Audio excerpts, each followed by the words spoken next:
The pre-dawn cold sliced through Denver International's tarmac like broken glass. December frost glittered under floodlights that turned shadows into accusations, each crystalline edge sharp enough to draw blood if you weren't careful.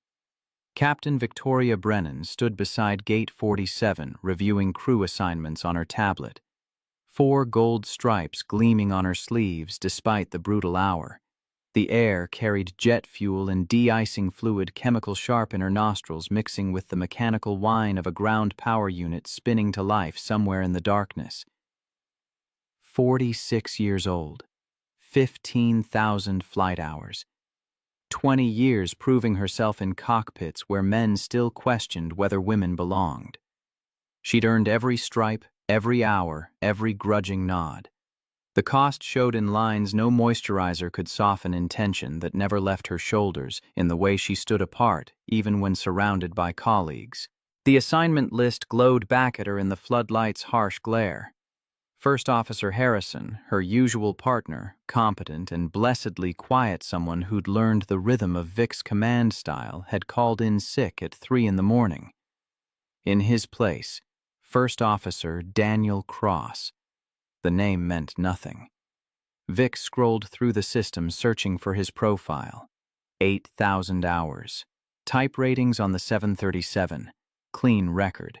But no history with her, no established pattern, no reason to trust he could handle the demands she placed on her crew. Her phone buzzed. Thomas Whitmore, Chief of Flight Operations, his text arriving before she could formulate her complaint. Cross is qualified. He's available. That's the situation. Vic's jaw tightened. She typed back, "I need someone I know. This route has complications." The response came immediately.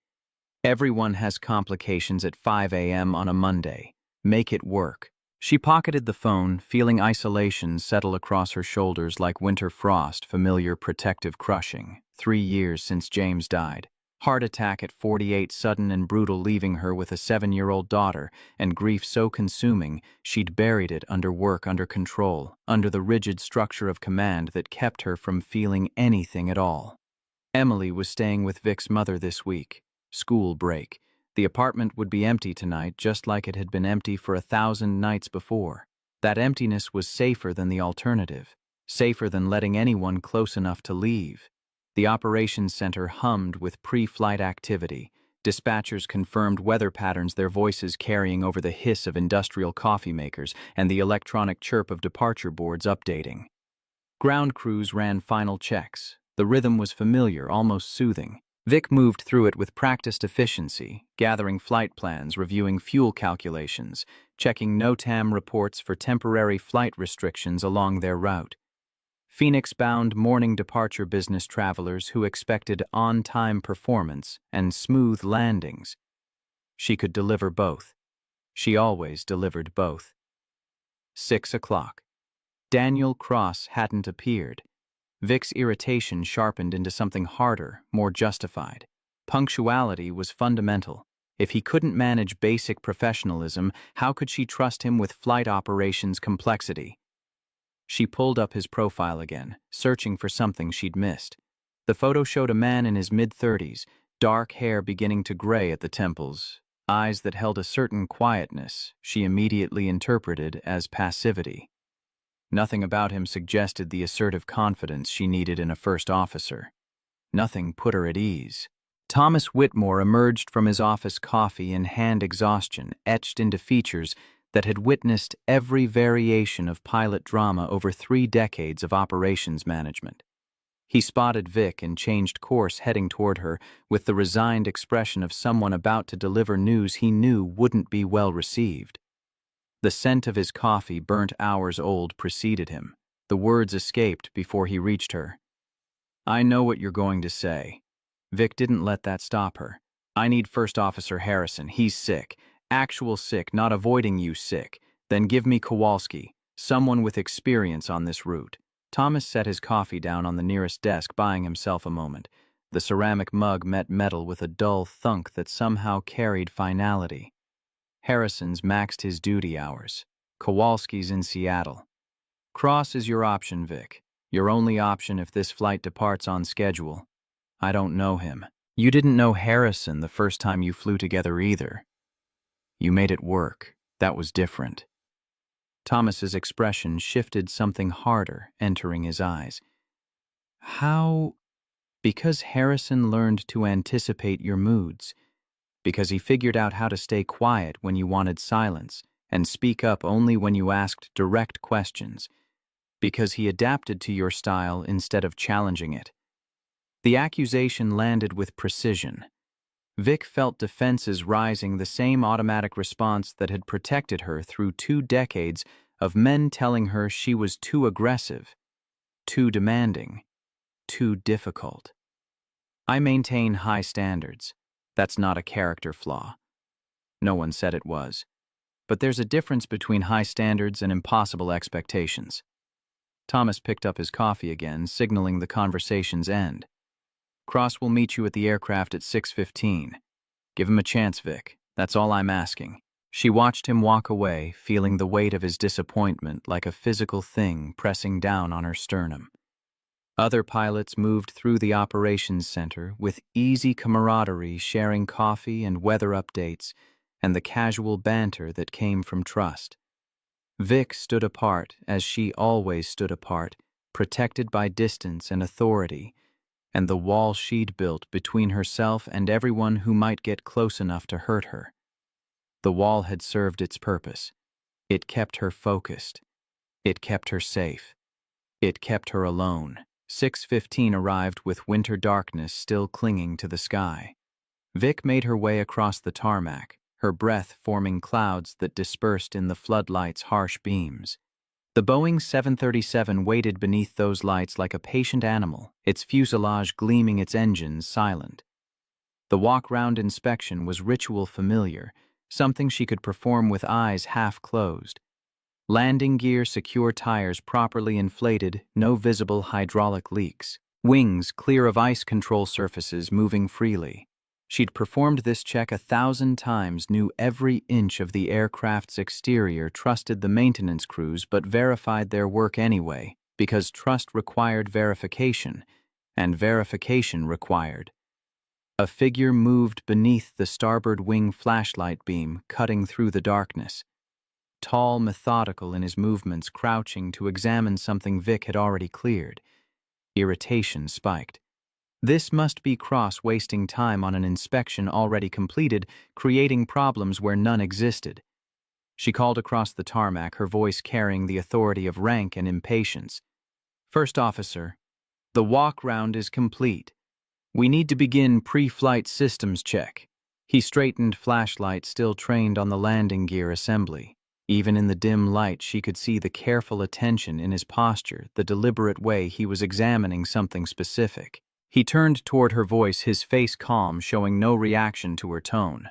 "Captain Brennan, I'm Daniel Cross. I found something during my inspection you'll want to see." Vic closed the distance between them, already formulating her response. She'd cleared this aircraft 20 minutes ago. Nothing about the landing gear had raised concerns. If he was creating problems to demonstrate thoroughness, to make himself look diligent, she'd make it clear that theatrical safety consciousness served no one. The words formed sharp. "I've already completed the walk-round, first officer. What exactly did you find that I missed?" He pointed his flashlight at the concrete beneath the right main landing gear. A small pool of fluid, dark and fresh, glistened under the beam. Perhaps 15 milliliters, not substantial, but undeniably present. Then he moved the light upward, tracing the brake line assembly, stopping at a fitting where metal met metal, and a fine sheen of hydraulic fluid caught the illumination. "Here." His voice stayed level, professional, carrying none of the triumph she'd expected. "Hydraulic seepage from this fitting. Fresh based on the fluid pattern. The previous crew landed at 18:45 last night. It's now 6:20. This leak occurred recently, likely during ground operations or from residual system pressure." Vic crouched beside him, the cold concrete biting through her uniform pants at the knees. The fluid was there, undeniable, its chemical smell sharp when she leaned closer. Her mind raced through justifications. Small amounts of seepage were normal. Brake assemblies sometimes showed minor leaks that fell within acceptable parameters. This could be residual from maintenance work from the dozens of pressure cycles these systems endured.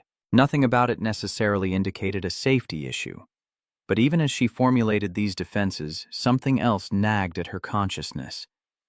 She'd walked past this exact spot during her inspection. She'd looked, but she hadn't seen. Hadn't taken the time to crouch to examine closely to verify what her experience told her would be fine. She'd been rushing, eager to complete the routine task, confident in her knowledge of what she'd find. Cross was still crouched beside her, waiting.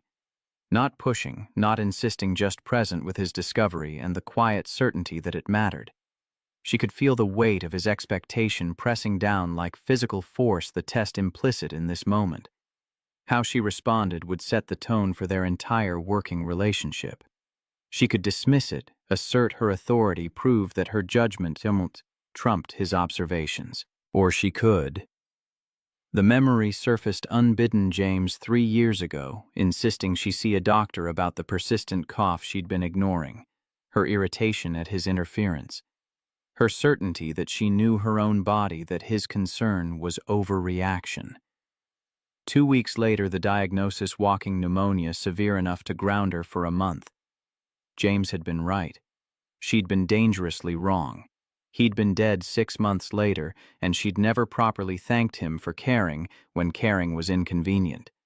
How much total fluid? The question came out harder than she'd intended. Approximately 15 milliliters on the ground. The fitting shows stress fracturing around the seal, not visible from standing height but clear when you examine it closely. The previous crew didn't report any hydraulic issues. They landed after dark. This kind of small leak is easy to miss in low light during a routine post-flight. Vic straightened, pulling her phone from her pocket. The call to maintenance was the right protocol. She knew that, but making the call meant admitting Cross had found something she'd missed, meant delaying the flight, meant creating exactly the kind of scrutiny she'd spent her career avoiding. The passenger count flashed in her mind: 143 people expecting to depart on time, expecting her to deliver them safely to Phoenix, trusting her judgment without question. Cross remained silent, giving her space to make the decision. That silence felt worse than any argument. It put the weight entirely on her shoulders, removed any excuse of being pressured or second-guessed. She could call maintenance, or she could proceed, and either choice would reveal something about who she was as a captain. The phone felt heavy in her hand, its screen glowing like an accusation. One button press. That's all it would take. But once she made that call, once she acknowledged the leak as significant, she couldn't take it back. The flight would delay. Corporate would demand explanations. Her perfect on-time record would take a hit. And First Officer Daniel Cross would know that his judgment had overruled hers on their first flight together. "Captain." His voice was soft, almost gentle, and somehow that made it worse. "I'm not trying to undermine your authority. I'm trying to ensure we don't take off in an aircraft with a compromised hydraulic system." The words shouldn't have stung, but they did. Because beneath his careful professionalism, she heard the implication that authority meant nothing if it served ego instead of safety. That command without accountability was just hierarchy masquerading as leadership. That she was seconds away from making a decision that could kill people because she couldn't admit being wrong. She pressed the button. Maintenance dispatch answered on the second ring, their voice crackling with static. "This is Captain Brennan Aircraft, November 437 Bravo. I need an immediate inspection on right main landing gear. Possible hydraulic leak. Priority check, please." The voice on the other end confirmed estimated time 3 minutes. Vic pocketed her phone and turned to Cross, searching for the right words. "Thank you" felt like capitulation. "You were correct" felt like admission of failure. She settled for professional acknowledgement, her tone carefully neutral, each word measured. "Good catch." "First Officer." Something flickered in his eyes, not triumph, not satisfaction. Something that looked almost like sadness, as if he'd hoped for better, but expected exactly this cold, minimal response. He nodded once and moved away, giving her space, his flashlight playing across other parts of the aircraft as he completed his inspection with the same methodical care. Vic stood alone in the pool of light, watching him work, feeling the first crack form in the wall she'd built so carefully. She didn't like the sensation, didn't like the way his quiet competence made her defensive reactions look petty and small. Didn't like that he'd been right when she'd been wrong, or that his rightness had potentially prevented disaster. The maintenance truck appeared at the edge of the tarmac, yellow lights flashing its diesel engine rumbling through the pre-dawn quiet. Elena Rodriguez, senior technician, climbed out with her equipment bag, moving with the efficient urgency of someone who understood that every minute counted when an aircraft sat grounded. Vic had worked with her before, trusted her assessment, knew she wouldn't sugarcoat findings. Elena crouched where Cross had crouched, her flashlight joining his and examining the fitting. The light beams crossed, creating shadows that looked like cracks spreading across concrete. 30 seconds of silence.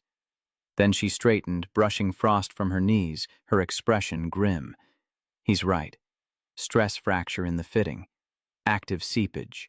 This isn't residual, Captain. This is a failing component. The words settled over Vic like ash. How serious? Serious enough that I'm grounding this bird until we replace the fitting and verify system integrity. Another few pressure cycles and this fails completely. You'd lose brake hydraulics on landing. Maybe worse. The implications cascaded through Vic's mind like dominoes falling. Catastrophic brake failure on approach, 143 passengers, high-speed landing, with no way to stop the statistical probability of survival dropping, with every knot of airspeed that couldn't be shed. She'd been ready to fly this aircraft, had been prepared to dismiss Cross's concerns as overcautious, to assert her experience over his observation, had been seconds away from making a decision that could have killed everyone aboard. How long for the repair? Elena was already pulling tools from her bag, her colleague setting up work lights. Minimum 90 minutes if the replacement fitting passes pressure test. Could be 4 to 6 hours if we find additional damage once we open the assembly. 4 to 6 hours. Corporate would be furious. Passengers would need rebooking. The financial impact would ripple through the day's entire schedule, and all of it would land on her record, her explanation, her judgment call. Except it wasn't her judgment that had prevented disaster. It was the quiet first officer. She'd tried to dismiss the man. She'd been ready to override the stranger, whose careful attention had seen what her experienced eye had missed. Cross stood nearby, his inspection complete, watching the maintenance crew work with professional interest. He hadn't moved to claim credit, hadn't made any gesture toward vindication, just stood there present and patient, as if finding critical safety issues was simply part of the job, rather than ammunition in some power struggle she'd imagined. Vic crossed the distance between them, keeping her voice low enough that only he could hear. If I'd overruled you, if I'd insisted we fly anyway. He met her eyes directly, and she saw something there that surprised her. Not judgment, not superiority, just a kind of weary recognition, as if he'd been through variations of this conversation before and knew how badly it could end. You would have had a brake system failure on landing, probably lost directional control, at best a runway excursion. At worst, he didn't finish. Didn't need to. They both knew what worst looked like: twisted metal emergency vehicles, body bags, accident reports that used words like preventable and pilot error. I almost made that decision. The admission came harder than she'd expected, like coughing up glass. But you didn't. That's what matters. I almost did, because I was more concerned with my schedule and my record than I was with the safety of my passengers. The words tasted like poison, but they were true. She'd felt it in the moment. Felt the pull toward convenience over caution, felt her ego pushing back against Cross's observation simply because it came from someone she didn't know and hadn't chosen. He was quiet for a long moment, and when he spoke, his voice carried a weight that suggested this was more than theoretical. The difference between a good captain and a dangerous one isn't whether they make mistakes. It's whether they can recognize them before people die. The statement hung between them like a verdict. Vic wanted to defend herself, to explain the pressures she faced, the constant scrutiny, the way every decision got dissected through the lens of her gender rather than her competence. But none of that changed the fundamental truth: she'd been seconds away from killing 143 people because she'd prioritized her authority over a first officer's observation. Thomas Whitmore appeared at the edge of the maintenance area, his phone pressed to his ear, his free hand gesturing in frustration. He spotted Vic and ended the call, crossing toward them with the heavy stride of someone delivering corporate displeasure. His footsteps echoed on the concrete, each one a countdown to reckoning. That was the VP of Operations. He wants explanations. Thomas's tone made clear whose explanations he meant. There's a cracked hydraulic fitting. First Officer Cross identified it during his walk-round. We're grounded pending repair. Thomas's attention shifted to Cross for the first time, really looking at him, and something changed in his expression. Recognition, maybe. Or surprise. He glanced back at Vic, then to Cross again, and when he spoke, his voice had lost some of its edge. Good catch, First Officer. How long have you been flying for us? 6 months. I try to maintain currency with line operations when my schedule allows. The phrasing was careful, specific, in a way that suggested deliberate omission. Vic caught it, felt a new question forming. First officers didn't talk about schedules allowing for flight operations. They talked about duty hours and reserve assignments and trying to build time toward captain upgrades. Cross spoke like someone for whom flying was optional, a choice rather than a livelihood. Thomas seemed to hear it too. His jaw tightened almost imperceptibly, and when he turned back to Vic, his expression had shifted into something more complex than simple frustration. I need to see you in my office when maintenance clears the aircraft. Both of you. He walked away without waiting for acknowledgement, leaving Vic with the growing certainty that something else was happening here. Something beyond a simple crew assignment and a fortunate catch of a mechanical issue. Cross remained beside her, watching the maintenance work with quiet attention, and Vic found herself studying him more carefully. Mid-30s, but carrying himself with a settled confidence that usually came later. No nervous energy, no need to fill silence, no apparent concern about being summoned to the chief's office. Just steady presence and professional focus. First Officer Cross. She kept her tone neutral. How did you spot that leak? I walked past that exact spot during my inspection. I took more time. Used my flashlight even though it's getting light. Crouched to change my angle. The fluid was there. Most pilots wouldn't have bothered. Most pilots haven't seen what happens when small problems become catastrophic failures. His voice carried a weight that suggested personal experience, not theoretical knowledge. I'd rather spend an extra 10 minutes on inspection than spend the rest of my life wishing I had. The logic was unassailable, and it made Vic's shortcut approach look exactly as dangerous as it had been. She'd trusted her experience, her familiarity with routine, her confidence that nothing would be different this time, because nothing had been different the 1,000 times before. She'd stopped really looking, because she believed she already knew what she'd see. Cross was still watching the maintenance crew, but his attention shifted slightly toward Vic, as if he could feel her scrutiny. I'm not trying to make you look bad, Captain. I'm trying to make sure we both go home tonight. I know. The admission surprised her, but it was true. Whatever game she'd imagined he was playing, whatever power struggle she'd anticipated, he wasn't participating. He was simply doing his job with a level of care she'd forgotten to maintain. I should have seen that leak myself. Maybe. Or maybe you were focused on the schedule, on the pressure to depart on time, on all the other demands that come with command. He paused, choosing his next words carefully. But those pressures don't change physics, Captain Brennan. They don't make broken fittings whole or failing systems safe. And they don't make ignoring safety concerns brave, just fatal. The truth of it settled over her like a weight she couldn't shrug off.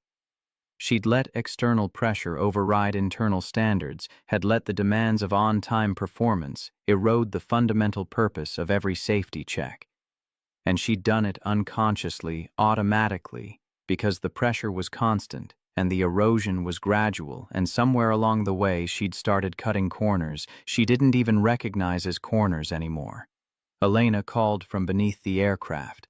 "Captain, we're pulling the assembly now. I'll have a better estimate once we see the full extent of the damage." Vic acknowledged with a wave, then pulled her phone to handle the cascade of calls she knew was coming. Passenger services needed notification. Corporate required updates.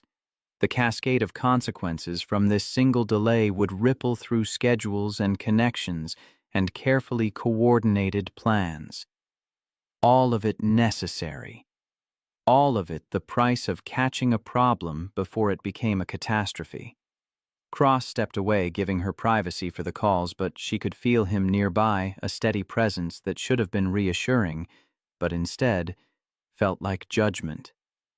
He'd done everything right while she'd nearly done everything wrong, and the contrast was stark enough to make her defensive reactions look exactly as petty and dangerous as they were. 30 minutes later, the summons to Thomas's office felt like a sentencing. Vic had made the necessary calls, delivered the required explanations, absorbed the frustration from corporate executives who cared more about quarterly performance metrics than hydraulic fitting integrity. The VP of Operations had been particularly pointed. "This is the second major delay you've caused in 3 months. Captain Brennan, we need to discuss whether you're still the right fit for this position." The threat was clear. Shape up or face consequences. Never mind that the first delay had been weather-related, entirely out of her control. Never mind that this delay had prevented potential disaster. The metrics didn't care about context. They only counted the numbers, and her numbers were starting to look wrong. Thomas's office was small, cluttered with aviation charts and personnel files, and 3 decades of accumulated operational debris. The air smelled of stale coffee and old paper. He sat behind his desk, but Paul Henderson occupied one of the guest chairs, Paul Henderson, Director of Flight Safety, whose presence meant this wasn't a simple operational debriefing. Something bigger was in motion. Jennifer Yamamoto appeared on the video screen legal department, her expression professionally neutral in the way that suggested bad news delivered with corporate polish.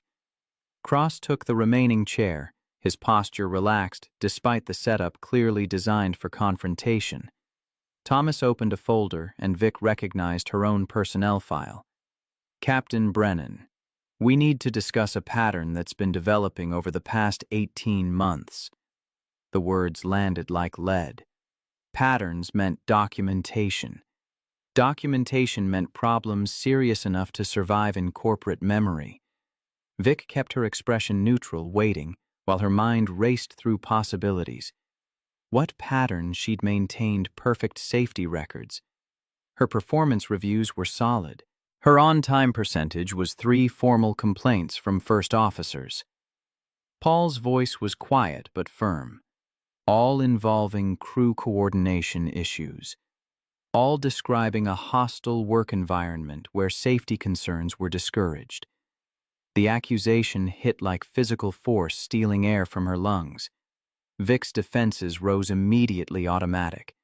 "That's not... I've never discouraged safety reporting. I maintain high standards, yes, but that's not the same as creating a hostile environment." Thomas slid a document across the desk. "First Officer Elaine Hartwell, 18 months ago." Quote, "Captain Brennan dismissed my concerns about wind shear on approach, stated that if I was too frightened to handle challenging conditions, I should reconsider my career choice." The memory surfaced sharp and uncomfortable. Boston. Winter storm. Elaine had been nervous, overly cautious, questioning Vic's decision to continue the approach when conditions were well within parameters. Vic had been frustrated, impatient with what she'd perceived as excessive timidity. The words she'd used had been harsh, yes, but justified by the situation. Or so she'd told herself. That was taken out of context. Even as she said it, she knew how weak it sounded. Paul continued, his tone unchanging. "First Officer David Harrison, 10 months ago." Quote, Captain Brennan creates an environment where first officers learn to stay silent rather than risk her displeasure. I've stopped offering input because she interprets questions as challenges to her authority. First Officer Rebecca Kim, 4 months ago. Quote, Captain Brennan's command style is intimidating to the point of compromising safety. I witnessed her berate First Officer Williams for verifying a fuel calculation she'd already completed. The message was clear. Trust her judgment or face consequences. Each statement felt like a knife, precise and cutting. Vic wanted to defend herself, to explain the context behind each incident, to make them understand the pressures she faced, the constant need to prove herself, the way every hesitation got interpreted as weakness. But the words stayed trapped in her throat because beneath all her justifications, she could hear the truth. She had created exactly the environment they were describing. Jennifer Yamamoto's voice came through the speaker, measured and legal. Captain Brennan, the company takes crew coordination very seriously. Federal regulations require a culture where all crew members feel empowered to voice safety concerns. These complaints suggest you've been creating the opposite. I've never compromised safety. Vic's voice came out harder than intended. My record is perfect. 0 incidents, 0 violations. I get results. Until this morning. Thomas's words were quiet but devastating. Until you were prepared to fly an aircraft with a compromised hydraulic system, because acknowledging First Officer Cross's observation would have delayed your departure. The accusation hung in the air, impossible to deny because it was absolutely devastatingly true. Vic had been ready to dismiss Cross's concerns, ready to assert her experience over his observation, ready to prioritize schedule over safety. Only Cross's quiet insistence and her own last-second recognition of familiar patterns, James insisting she see the doctor being right when she was wrong, had prevented her from making that catastrophic choice. Paul leaned forward, his expression grave. I've investigated hundreds of aviation incidents over 32 years, Captain Brennan. Do you know what the leading contributing factor is? Not mechanical failure, not weather. Not system malfunctions. It's crew coordination breakdown. Captains who don't listen. First officers who don't speak up. Cultures where hierarchy matters more than safety.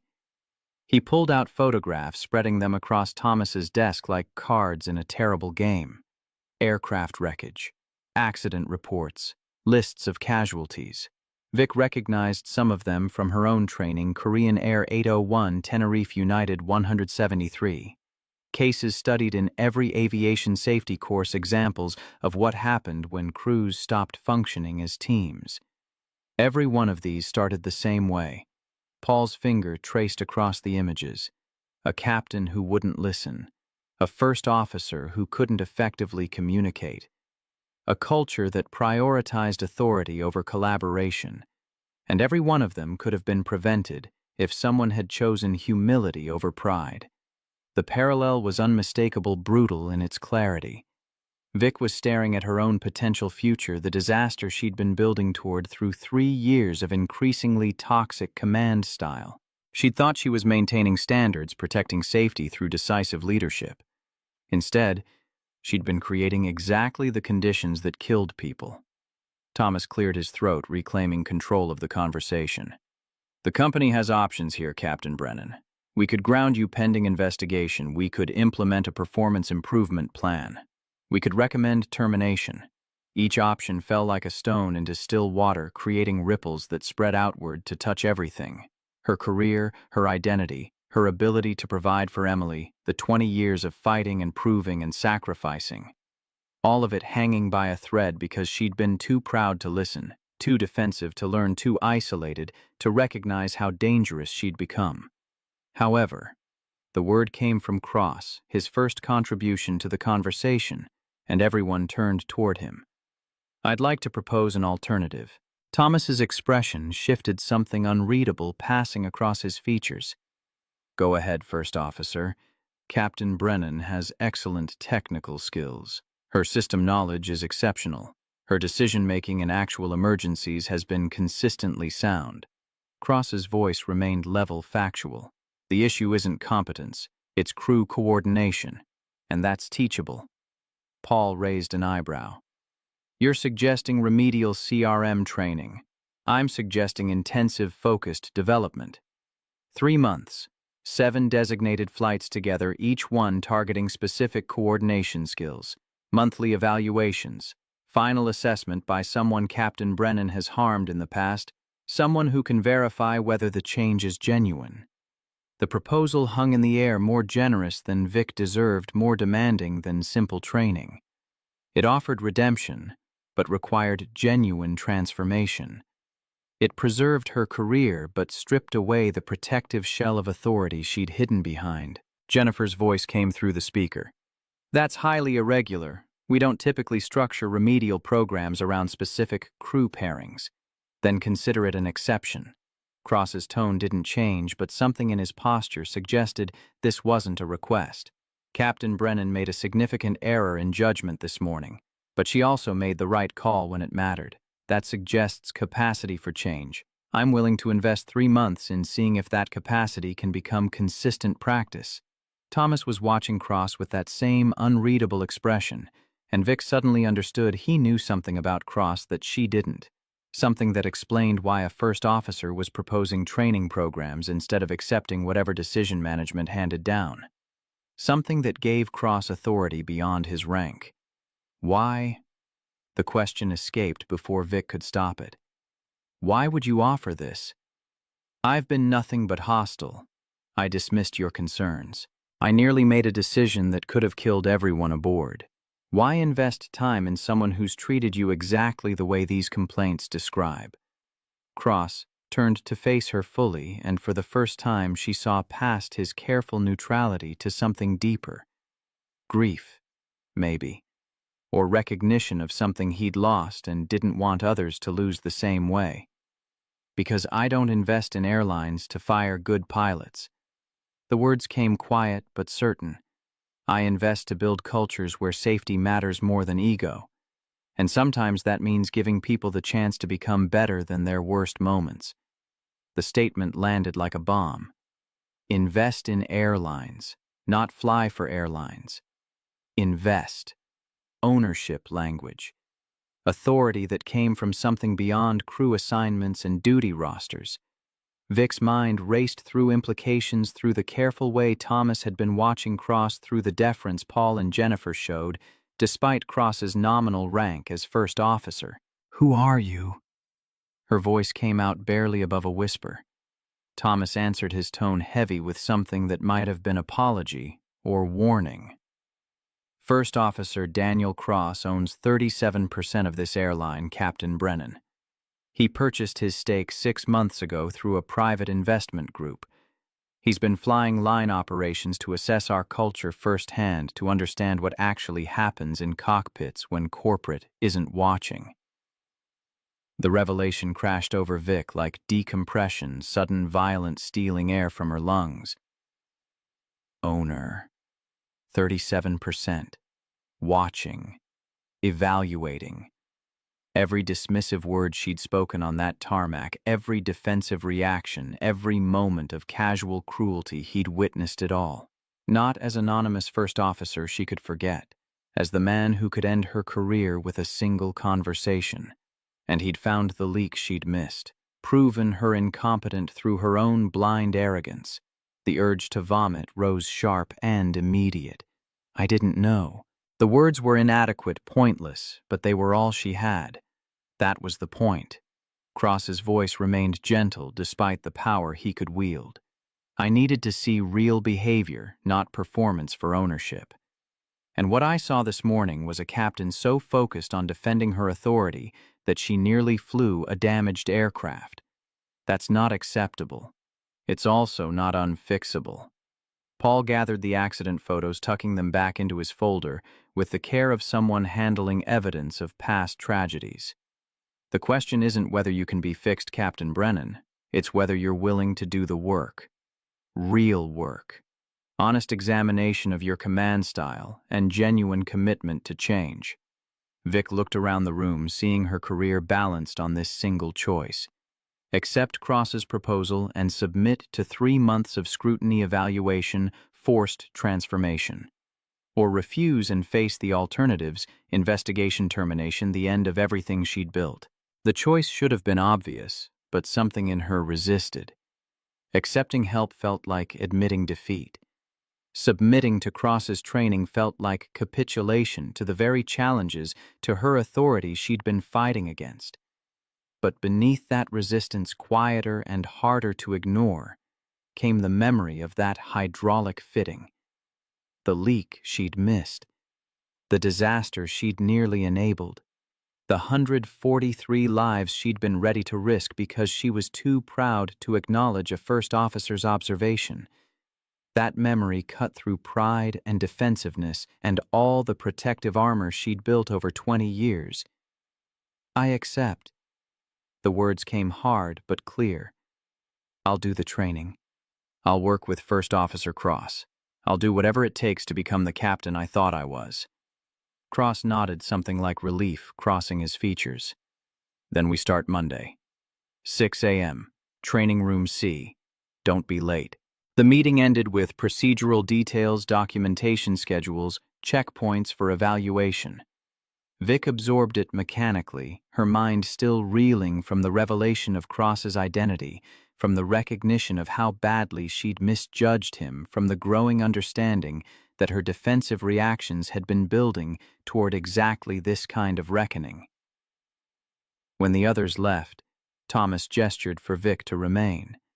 He waited until the door closed, until they were alone before speaking. I've known you 20 years, Vic.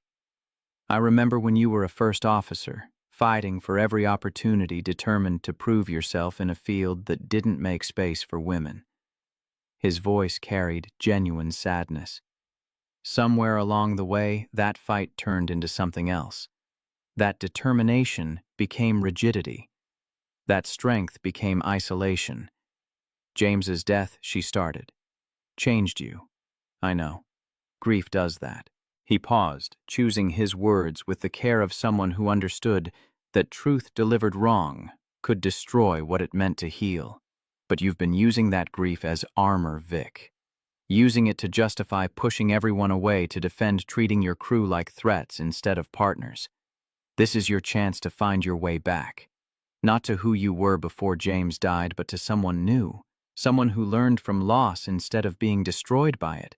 Vic felt tears threatening the first genuine emotion she'd allowed herself in 3 years. What if I can't change? What if I'm too broken? Then Cross will document that and we'll make the hard decisions. Thomas's honesty was brutal but kind. But I don't think you're broken, Vic. I think you're scared. And scared people build walls. The question is whether you're brave enough to tear them down. She left his office as dawn finally broke over Denver, painting the eastern sky in shades of gold and rose that seemed too beautiful for the day she'd had. The maintenance crew had completed their work, the aircraft cleared for service with a new hydraulic fitting and verified system integrity. A different crew would fly it to Phoenix, delivering those 143 passengers safely to their destination. Passengers who would never know how close they'd come to disaster, never know that a quiet first officer's careful attention had been the only thing standing between routine flight and catastrophic failure. Vic walked to her car alone, as she always walked alone, but the isolation felt different now. Less like protection and more like prison. Her phone showed messages from her mother, from Emily, from the life she'd been holding at arm's length, because closeness meant vulnerability and vulnerability meant pain. She'd thought she was being strong, maintaining control, protecting herself from further loss. Instead, she'd been slowly dying inside that protective shell, becoming someone she didn't recognize, building toward disaster, one defensive reaction at a time. The drive home took her past the mountains, snow-capped and magnificent in the morning light. James had loved these mountains, had taught Emily to ski on their slopes before the heart attack stole him away at 48. He'd been gone 3 years, but his absence still defined her life more than any living presence. She'd built her entire existence around the hole he'd left around, protecting herself from feeling that kind of loss again. But protection required isolation. And isolation required pushing away anyone who might get close. First officers who questioned her judgment, crew members who offered input, her own daughter who needed a mother present instead of perfect. She'd sacrificed connection for safety, warmth for control, life for the illusion of invulnerability. Cross had seen through all of it in a single morning, had watched her nearly kill 143 people to defend her authority, had recognized the toxic pattern for exactly what it was, and had still offered redemption. Not because she deserved it. Because transformation was possible, and building better cultures meant investing in people's capacity to change. Her apartment waited empty and pristine and perfectly controlled.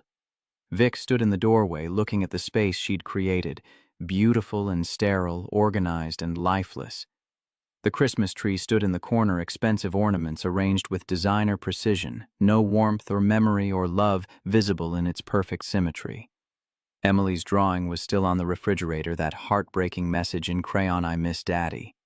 I miss old Mommy, too." Vic pulled out her phone and dialed before she could talk herself out of it.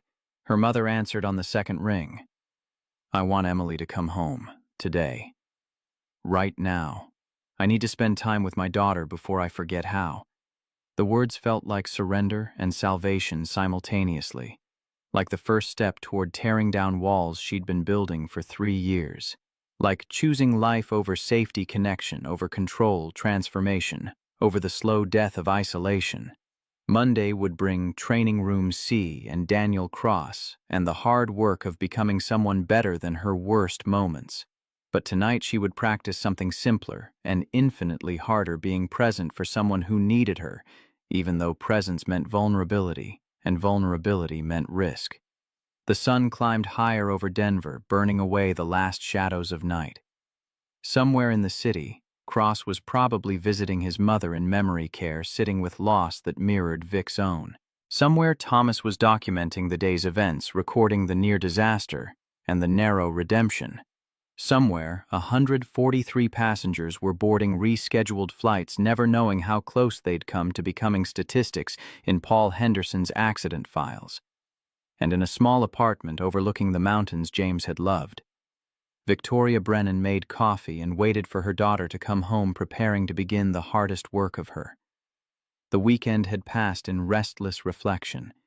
2 days of Emily asking questions, Vic struggled to answer, 2 nights of staring at the ceiling, remembering Cross's quiet insistence that had prevented disaster. Saturday had brought her daughter home, and they'd made awkward attempts at normalcy pancakes for breakfast.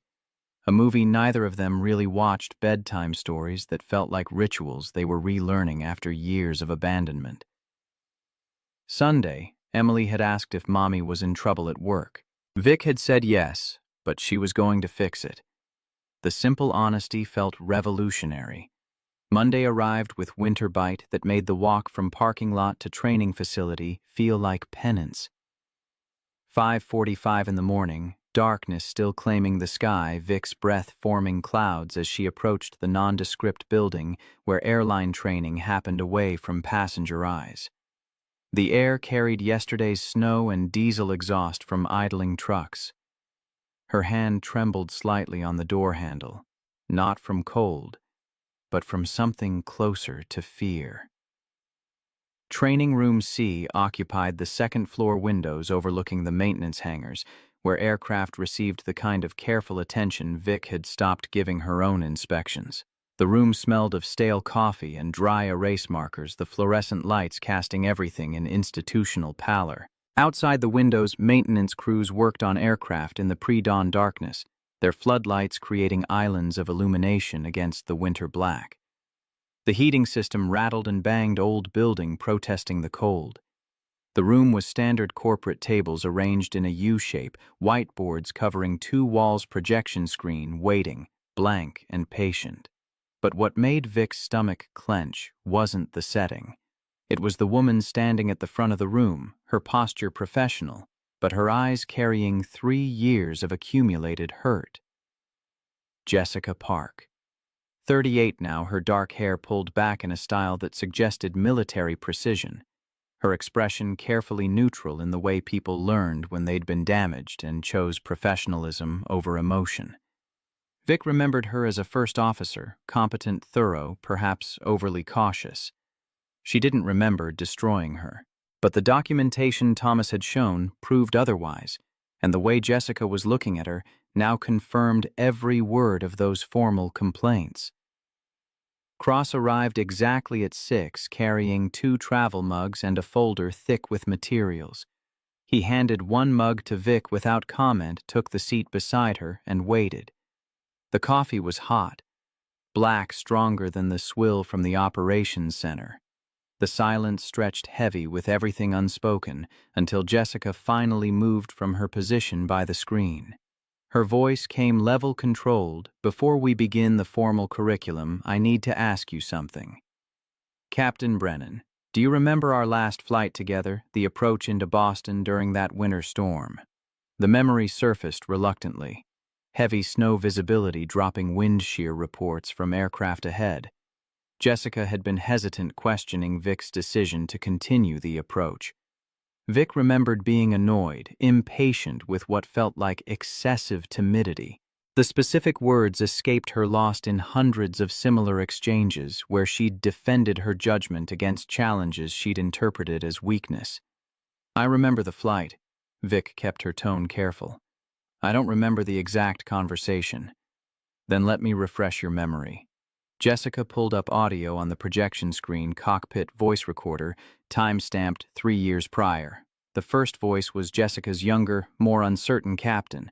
"We're getting reports of severe wind shear on final. I'm suggesting we execute a missed approach and divert to our alternate." Then Vic's voice sharp with irritation. "I've landed at Boston in worse conditions than this. Trust my experience, first officer."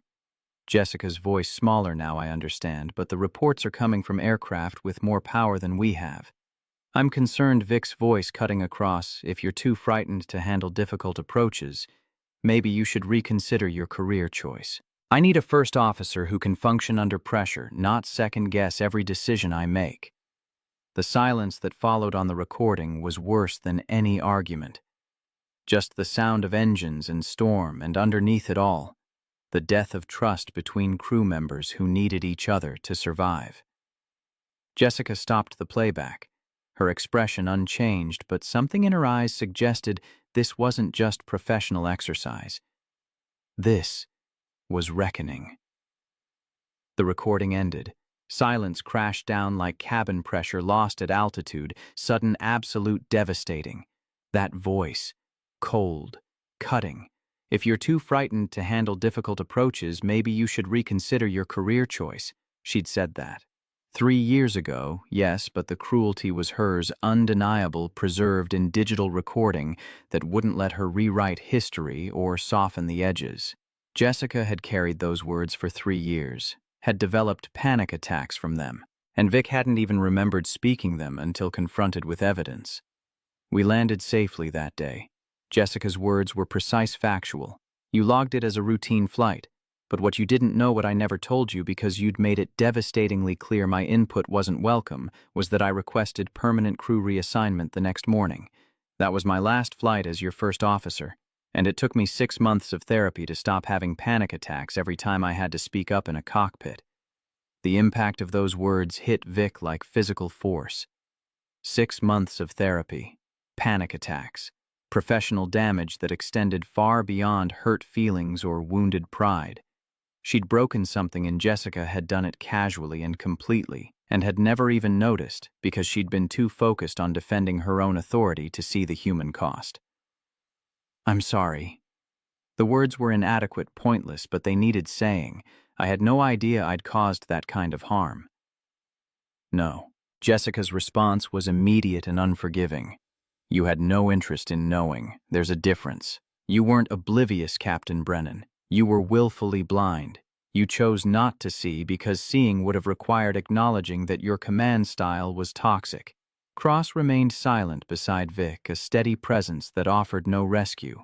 This was her confrontation, to face her damage, to acknowledge her accountability, to accept or reject. The choice would define everything that followed. Jessica pulled up the next slide, a simple question in stark text. What is a captain's primary responsibility? Vic knew the textbook answer, had recited it hundreds of times, but Jessica's expression made clear that wasn't what she was asking. She wanted truth beneath the professional polish, honest examination of what had actually driven Vic's decisions when protocol and pride collided. Safe operation of the aircraft. The official answer felt hollow, even as Vic spoke it. That's what the manual says. Now tell me what you actually believed your primary responsibility was. Not the theory, the practice. The question demanded excavation of uncomfortable truth. Vic looked at her hands, at the 4 gold stripes on her sleeves, at the symbols of authority she'd wielded like weapons instead of responsibilities. The honest answer tasted like ash, but dishonesty would end this before it began. Maintaining my authority, proving I deserved to be in command, making sure no one questioned my competence or right to make decisions. Jessica nodded as if this confession was both expected and necessary. She pulled up the next image, wreckage of a commercial aircraft, twisted metal, and emergency vehicles surrounding what had once been someone's routine flight. The identifying information appeared: Korean Air Flight 801, Guam, 1997. 228 dead, experienced captain, qualified crew, routine approach. The first officer and flight engineer both noticed problems with the approach. Both recognized they were off course. Both failed to communicate effectively because the cockpit culture discouraged challenging the captain's authority. Jessica's voice remained clinical, but something underneath carried weight of personal investment. The captain was fatigued making errors in judgment, and his crew couldn't find a way to tell him before it was too late. More images followed. Tenerife, the deadliest accident in aviation history. 583 dead because a captain's impatience overrode proper procedures.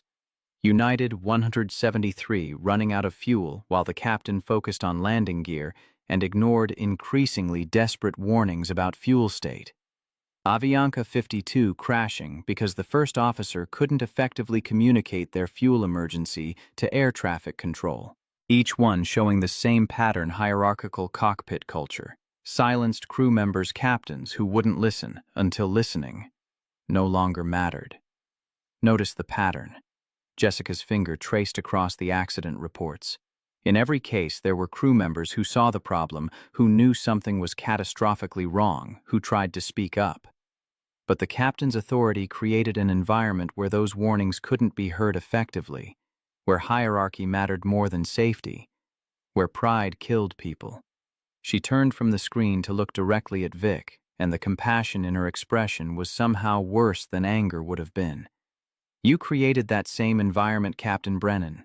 Maybe not to the same extreme, maybe not with the same catastrophic results, but the pattern was identical. And if it had continued unchecked, eventually, you would have ended up in a situation where someone's silence you created through intimidation would have led to disaster.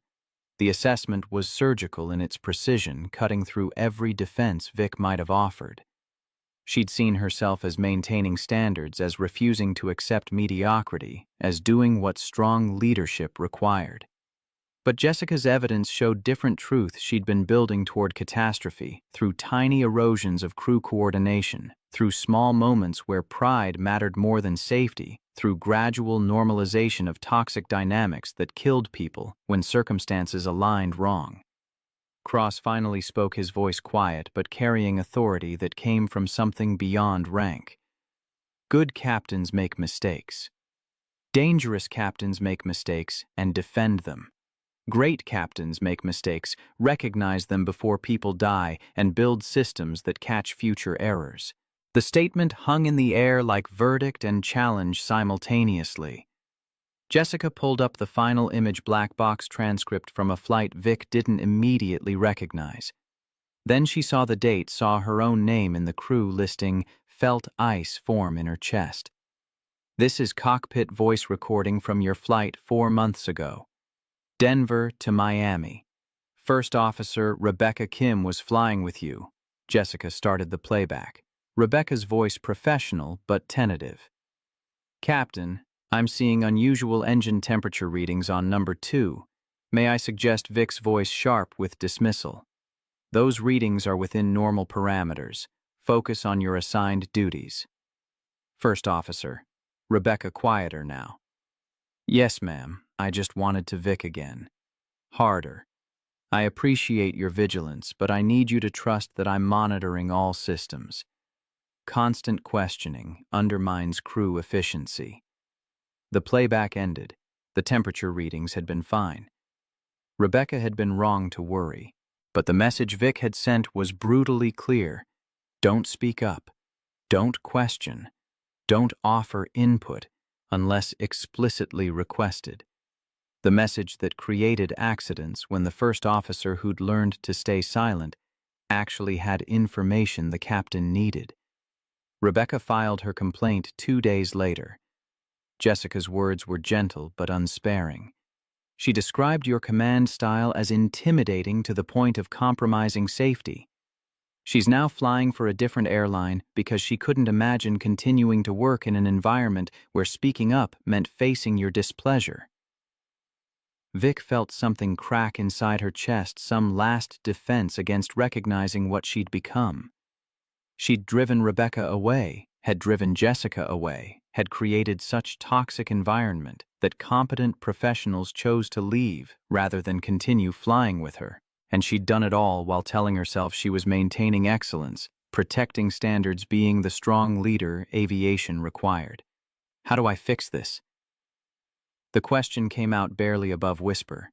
How do I become someone who doesn't destroy the people working beside me? Jessica's expression softened fractionally. You start by actually listening, not just hearing words, but genuinely considering input, not just allowing people to speak, but actively soliciting their perspective, not just tolerating questions, but encouraging them, because every question is an opportunity to verify your thinking and catch errors before they become disasters. She pulled up video of different crew performing emergency procedures, captain and first officer working in synchronized coordination, each checking the other's work, each contributing observations, each treated as essential rather than subordinate. The captain in the video consistently invited input. What do you see? Do you notice anything I'm missing? Walk me through your thinking. Building culture where the first officer's judgment is valued. Jessica's narration continued. Where speaking up is expected rather than tolerated. Where collaboration enhances rather than threatens authority. This is what effective crew coordination looks like, Captain Brennan. This is what you need to become. The next 3 hours were intensive immersion in communication techniques Vic had never properly learned. How to invite input without feeling challenged. How to accept correction without interpreting it as attack. How to build psychological safety where crew members could voice concerns without fear. Skills that should have been fundamental, but that Vic had never developed because she'd been too busy defending herself to create space for collaboration. Cross participated actively, offering perspective from first officer's seat that illuminated how Vic's behaviors landed on receiving end. The way her body language communicated dismissal before she spoke. The tone that suggested input was burden rather than asset. The 1,000 small signals that told crew members their observations weren't welcome. When you dismissed my concern about the hydraulic leak, Cross explained during one exercise, it wasn't just about that specific incident. It was about establishing that my judgment wasn't trustworthy, that my input wasn't valued, that speaking up would be met with hostility rather than consideration. If I hadn't been an owner, if I hadn't had the confidence that comes from knowing I couldn't be easily fired, I might have backed down. And then we would have taken off with a cracked fitting, and the outcome could have been catastrophic. The observation landed with full weight of what-if scenarios Vic couldn't escape. How many times had first officers backed down when she'd pushed back? How many legitimate concerns had gone unreported because she'd trained her crew to stay silent? How many near disasters had she avoided through sheer luck rather than good practice? Noon arrived with exhaustion that felt both physical and emotional. Jessica dismissed them with assignment for next session. Watch accident investigation videos. Analyze crew coordination failures. Write reflection on own contribution to toxic dynamics. Homework like graduate school, except the stakes were measured in lives rather than grades. Cross walked with Vic toward the parking lot, neither speaking until they reached the cars. The day had warmed slightly, melting frost into puddles that reflected the pale winter sky. Then he stopped, turned to face her directly, and something in his expression suggested he was about to share truth he didn't offer casually. I need to tell you why I care so much about crew coordination, why I invested in this airline, why I'm willing to spend 3 months helping you transform. His voice was steady, but underneath ran current of grief that never quite healed. My younger sister died in Colgan Air Flight 3407, February 2009. She was passenger on commuter flight that crashed on approach to Buffalo. 50 people died because the captain and first officer couldn't coordinate effectively during a stall recovery. The accident came back to Vic immediately. Continental connection, flight, icing conditions, captain pulling back on controls when he should have pushed forward. First officer, confused about what was happening. Both of them failing to communicate clearly until the aircraft departed, controlled flight and crashed into a house. One of the most preventable accidents in modern aviation caused entirely by crew coordination breakdown. Sarah was 26. Cross's words came quiet but absolute. She was visiting our mother. She'd just gotten engaged. She had her whole life ahead of her. And she died because 2 pilots in a cockpit couldn't work together effectively under pressure. He pulled out his phone, showed Vic a photo young woman with Cross's same dark eyes laughing at something outside the frame, alive and beautiful. And gone. The image made the abstract statistics of accident reports suddenly devastatingly human. His thumb traced the edge of the phone screen, the gesture unconscious practiced. How many times had he looked at this photo in the 15 years since that crash? How many times had he promised Sarah's memory that her death would mean something, would prevent future tragedies, would transform the industry that had killed her? I bought into this airline because I wanted to change the culture. To make sure what happened to Sarah doesn't happen to anyone else. To build an environment where captains and first officers function as teams rather than hierarchies. He pocketed the phone, met Vic's eyes directly. You're not the first captain I've flown with who had toxic command style, but you're the first who seemed capable of recognizing it and changing. That's why I'm here. That's why this matters. The revelation reframed everything. This wasn't abstract principle or corporate mandate. This was personal mission born from unbearable loss from watching someone he loved die because pilots couldn't collaborate effectively. Cross had turned his grief into purpose, and he was offering Vic the same transformation, the chance to let her own losses make her better rather than bitter. I'm sorry about Sarah. The words were insufficient but necessary, and I'm sorry you had to watch me almost repeat the same patterns that killed her. You didn't repeat them. Cross's correction was gentle but firm. You caught yourself. That's the difference. That's why I believe you can change. They separated to their cars, Vic carrying the weight of Sarah's death alongside her own failures. The drive home took her past Emily's school, where her daughter was finishing first day back after winter break. Vic had promised to pick her up to spend the afternoon together, to practice the presence she'd been avoiding for 3 years. The prospect felt both necessary and terrifying. Being available meant being vulnerable, and vulnerability meant risking the kind of pain that had nearly destroyed her when James died. But Cross's story illuminated different truth. Avoiding pain didn't prevent loss. It just ensured you died slowly inside the shell you built to protect yourself. Sarah had died suddenly, taking all possibility of future with her. James had died the same way, leaving Vic frozen in grief she couldn't escape. But Emily was alive, growing, needing mother who could be present instead of perfect. The choice between protection and connection was really choice between slow death and difficult life. Emily emerged from school bundled against cold, her face lighting up when she saw Vic's car. 7 years old and already learning to be surprised when her mother actually showed up. The recognition of that damaged trust hit Vic harder than any of Jessica's accusations. She'd been so focused on managing her own pain that she'd inflicted different kind of pain on the person who needed her most. Mommy Emily climbed into the back seat, struggling with her seatbelt until Vic helped. "You came, Grandma said you might have to work. I told Grandma I'd be here, baby. I'm here." Vic secured the belt, then turned to face her daughter fully. "And I'm going to be here more often. I've been working too much. I'm sorry." Emily's expression shifted through confusion toward something that looked like hope, carefully guarded against disappointment. "Does that mean we can have dinner together? Like we used to with Daddy?" The mention of James sent familiar spike of pain through Vic's chest, but she breathed through it instead of shutting down. "Yes, we can have dinner together. Tonight and every night this week. I want to spend time with you, Emily. Real time, not just being in the same apartment while I work."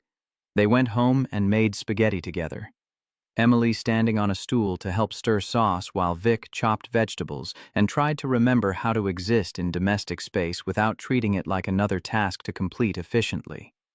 The kitchen filled with steam and tomato scent, and Emily's chatter about school, and Vic found herself actually listening instead of planning tomorrow's schedule in her head.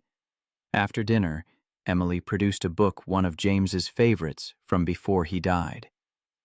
"Will you read to me? Like Daddy used to." The request should have been simple, but Vic felt it like request to walk through fire. Reading James's books meant entering memories she'd been avoiding, meant feeling grief she'd buried under work and control. But Emily's hope-filled expression made refusal impossible. They settled on the couch together, Emily tucked against Vic's side, and Vic opened to the first page. The story was about a rabbit who wanted to become real, who believed that being loved could transform him from toy to living creature. James had loved the metaphor, had read it to Emily dozens of times, with the kind of patient presence Vic had forgotten how to access. She read now with voice that broke occasionally, with tears she didn't try to hide, with Emily's small hand patting her arm in comfort that reversed their usual roles. When the story ended, Emily looked up with serious expression beyond her years. "Are you sad about Daddy?" "Yes, baby. I'm sad about Daddy. I miss him very much." "Me too. But Grandma says it's okay to be sad and happy at the same time. Like I can miss Daddy but still be happy you're reading to me." The wisdom of that observation cut through Vic's carefully constructed defenses. She'd thought grief required total commitment, that missing James meant rejecting everything else, that honoring his memory demanded she stay frozen in the moment he died. But Emily showed different path: grief that coexisted with life, sadness that made room for joy, loss that didn't erase possibility of future connection. They finished the evening with Emily's bedtime routine, and Vic tucked her daughter in with the kind of attention she hadn't managed since James died. Emily fell asleep holding Vic's hand, and Vic stayed there long after sleep came, watching her daughter breathe, feeling the terror and wonder of being needed by someone so vulnerable and trusting. Wednesday brought the first flight with Cross since the hydraulic incident. Phoenix bound again, same route where everything had nearly gone wrong. Vic arrived early, performed the walk-round with meticulous care Cross had demonstrated, actually looking instead of going through motions. No leaks, no stress fractures, just well-maintained aircraft ready to deliver passengers safely to destination. Cross joined her in the cockpit precisely at departure time, and they began pre-flight checks with new dynamic. Vic forced herself to verbalize her thinking instead of working in silence. Cross offered observations without hesitation. They split duties according to standard operating procedures, rather than Vic's usual insistence on controlling everything critical. Departure went smoothly until fuel calculation verification. Vic ran the numbers, getting total that fell within acceptable parameters. Old habits suggested moving forward without second-guessing her math. New awareness made her pause. "First Officer Cross, can you verify my fuel calculations? I want to make sure I haven't transposed any digits." Cross took the flight plan, ran through the math independently, then frowned slightly. "Captain, I'm getting a different total. Can you walk me through your process?" They compared line by line, and Vic found her error. She'd transposed two numbers in the destination airport elevation, throwing off the entire calculation. Minor mistake, but one that would have left them with less reserve fuel than regulations required. The kind of error that seemed insignificant until weather forced a diversion and fuel margins became life-or-death calculations. Good catch. Vic corrected the numbers, feeling strange mixture of embarrassment and relief. Thank you for verifying. That's what first officers are for. Cross's response was matter-of-fact, but something in his expression suggested he recognized the significance of Vic actually asking for help. The flight proceeded with Vic consciously fighting old patterns. When turbulence appeared ahead, she consulted Cross about altitude change instead of making unilateral decision. When air traffic control issued complex rerouting, she verified understanding with Cross before acknowledging. Small collaborations that felt unnatural, forced like learning new language after 46 years of speaking only one way. Post-flight debrief with Jessica and Paul Henderson covered every decision point, every moment of crew coordination, every opportunity where Vic could have reverted to old habits but chose differently. The assessment was cautiously positive. Small wins, genuine effort, long way to go. You're trying. Jessica's words carried weight of professional evaluation rather than personal forgiveness. That counts, but trying isn't the same as transformation. The real test is whether this becomes instinct rather than performance. Flight 2 was Seattle-bound forecast calling for moderate turbulence over the Rockies. Vic's instinct was to maintain altitude and power, through she'd flown this route hundreds of times, knew the weather patterns, trusted her experience. But Cross studied the developing cell on radar with concern that made Vic actually pause. Captain, I'm recommending we request altitude change. Climb to flight level 390 to get above this buildup. The returns are intensifying faster than forecast predicted. Old Vic would have dismissed this as overcautious. The turbulence was rated moderate, well within aircraft and crew capabilities. Changing altitude meant deviating from flight plan, meant requesting ATC approval, meant admitting the weather was worse than she'd initially assessed. But new Vic, the one trying to build different patterns, actually looked at what Cross was seeing instead of defending her original decision. The radar showed cell developing with unusual speed, precipitation returns blooming from yellow into orange. Forecast had called for scattered, moderate turbulence. Reality was delivering something potentially more severe. Cross's recommendation wasn't timidity. It was good judgment based on current conditions rather than outdated forecast. Request the altitude change. Vic's agreement came easier this time, less forced. I'm seeing the same development. Better to climb now than ride it out and risk worse. They climbed above the weather, watching through windows as the cell they'd avoided intensified below. Another aircraft on their original altitude reported severe turbulence and requested immediate deviation. Cross and Vic exchanged glance that communicated without words his caution had been correct, her initial assessment wrong. The kind of correction that built trust instead of eroding it. Flight 3 tested different skill communication during complex operations. Chicago approach controller issued rapid-fire amendments to their arrival, changing runways and approach procedures due to shifting winds. Vic started to acknowledge alone, then caught herself. First officer, did you copy that routing? Cross read back the clearance, then added, I think there's ambiguity in the waypoint designation. Should we clarify with approach before proceeding? Vic's first instinct was defensive. She'd understood the routing perfectly, didn't need clarification, could handle the complexity. But she forced herself to actually consider Cross's question, instead of dismissing it. He was right. The waypoint designation was non-standard, left room for interpretation, could lead to navigation error if they guessed wrong about controller's intent. Good point. Let's clarify. She keyed the radio, requested verification, received corrected routing that differed from her initial interpretation. The moment was minor, but significant. Cross had caught potential error. Vic had listened instead of defending. Together, they'd prevented possible navigation deviation. The pattern Jessica had described in training collaboration that enhanced rather than threatened authority. Flight 4 revealed how easily old patterns could resurface under stress. Vic learned that morning of insurance premium increase directly attributable to her documented crew coordination issues. The financial consequence of her toxic command style made concrete and expensive. She arrived at the aircraft already defensive, already feeling the old walls rising to protect herself from acknowledging harm she'd caused.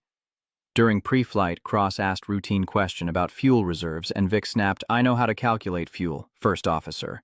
I don't need supervision."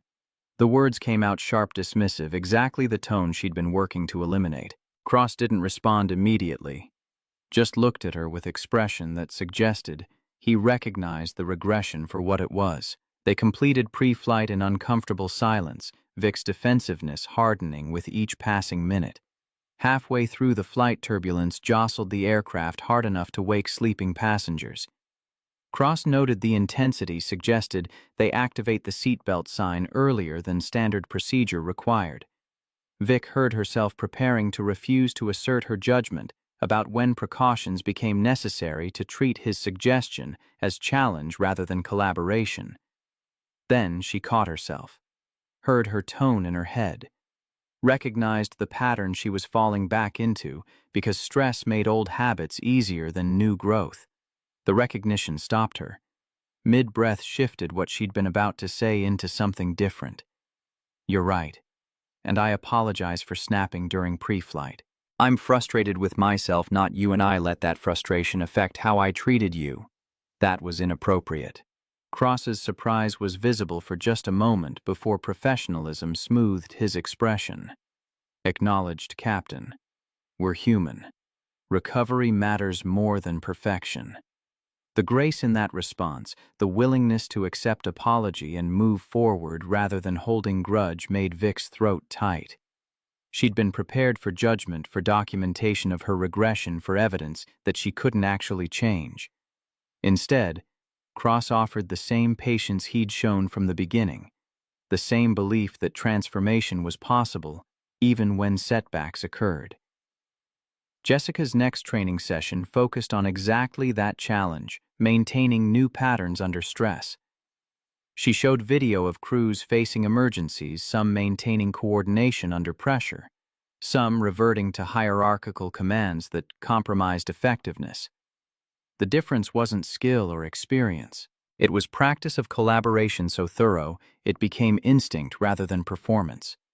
Change under ideal conditions is easy. Jessica's words carried certainty of experience. The test is whether you can maintain new patterns when everything's going wrong, when stress makes old habits attractive, when reverting would be simpler than growing. That's where real transformation happens. She assigned more homework, write reflection on triggers that made Vic defensive, identify early warning signs of regression, develop strategies for catching herself before old patterns took hold. Graduate school for emotional intelligence, except the classroom was cockpit at 35,000 feet, and classmates were passengers whose lives depended on getting it right. Weeks passed in rhythm of flights and training, each one building on lessons from the last, each one revealing new layers of patterns Vic needed to unlearn. Flight 5 brought them to Boston, same route where Vic had broken Jessica 3 years prior. Jessica observed from jump seat, watching with professional assessment that felt like judgment and invitation simultaneously. Weather was similar. Winter storm wind shear warnings, challenging approach conditions that demanded decision about whether to proceed or divert. Vic felt the weight of history in every choice, aware that this was test beyond simple crew coordination. This was opportunity to demonstrate she'd learned from harm she'd caused, that she could make different decisions when facing same circumstances. First officer, what's your assessment of approach conditions? Cross studied the weather data, the reports from aircraft ahead, the deteriorating visibility. When he spoke, his voice was measured but certain. I recommend missed approach and divert to our alternate. Wind shear is intensifying beyond forecast parameters. I'm not confident we can execute safe landing under current conditions. Every instinct Vic had built over 20 years of flying urged her to disagree. She'd landed in worse. The conditions were challenging but within limits. Diverting meant delays, passenger complaints, explaining to corporate why she couldn't complete the mission. But underneath those instincts ran deeper truth. Cross's recommendation was sound judgment from someone whose perspective she'd committed to valuing. Agreed. Execute, missed approach. We'll divert. The decision came without hesitation, without internal struggle. Good call, First Officer. Jessica made notes on her evaluation form, expression still neutral, but something in her posture suggested this had been the test that mattered. Vic choosing collaboration over pride when faced with exact scenario where she'd previously chosen wrong. The demonstration wasn't just technical proficiency.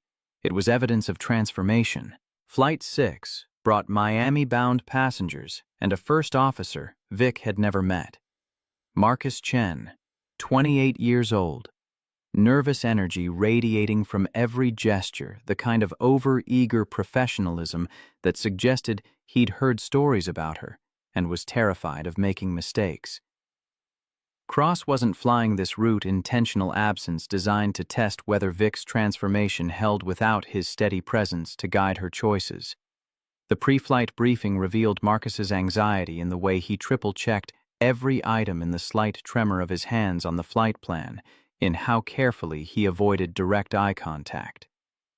Vic recognized the fear for what it was. Marcus had researched, her reputation, knew about the complaints and the remedial training expected. The captain, Jessica's testimony, had described rather than the one attempting transformation. First Officer Chen.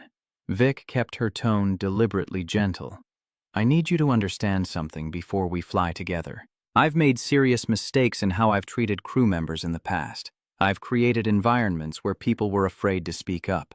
I'm working to change those patterns, but I need your help.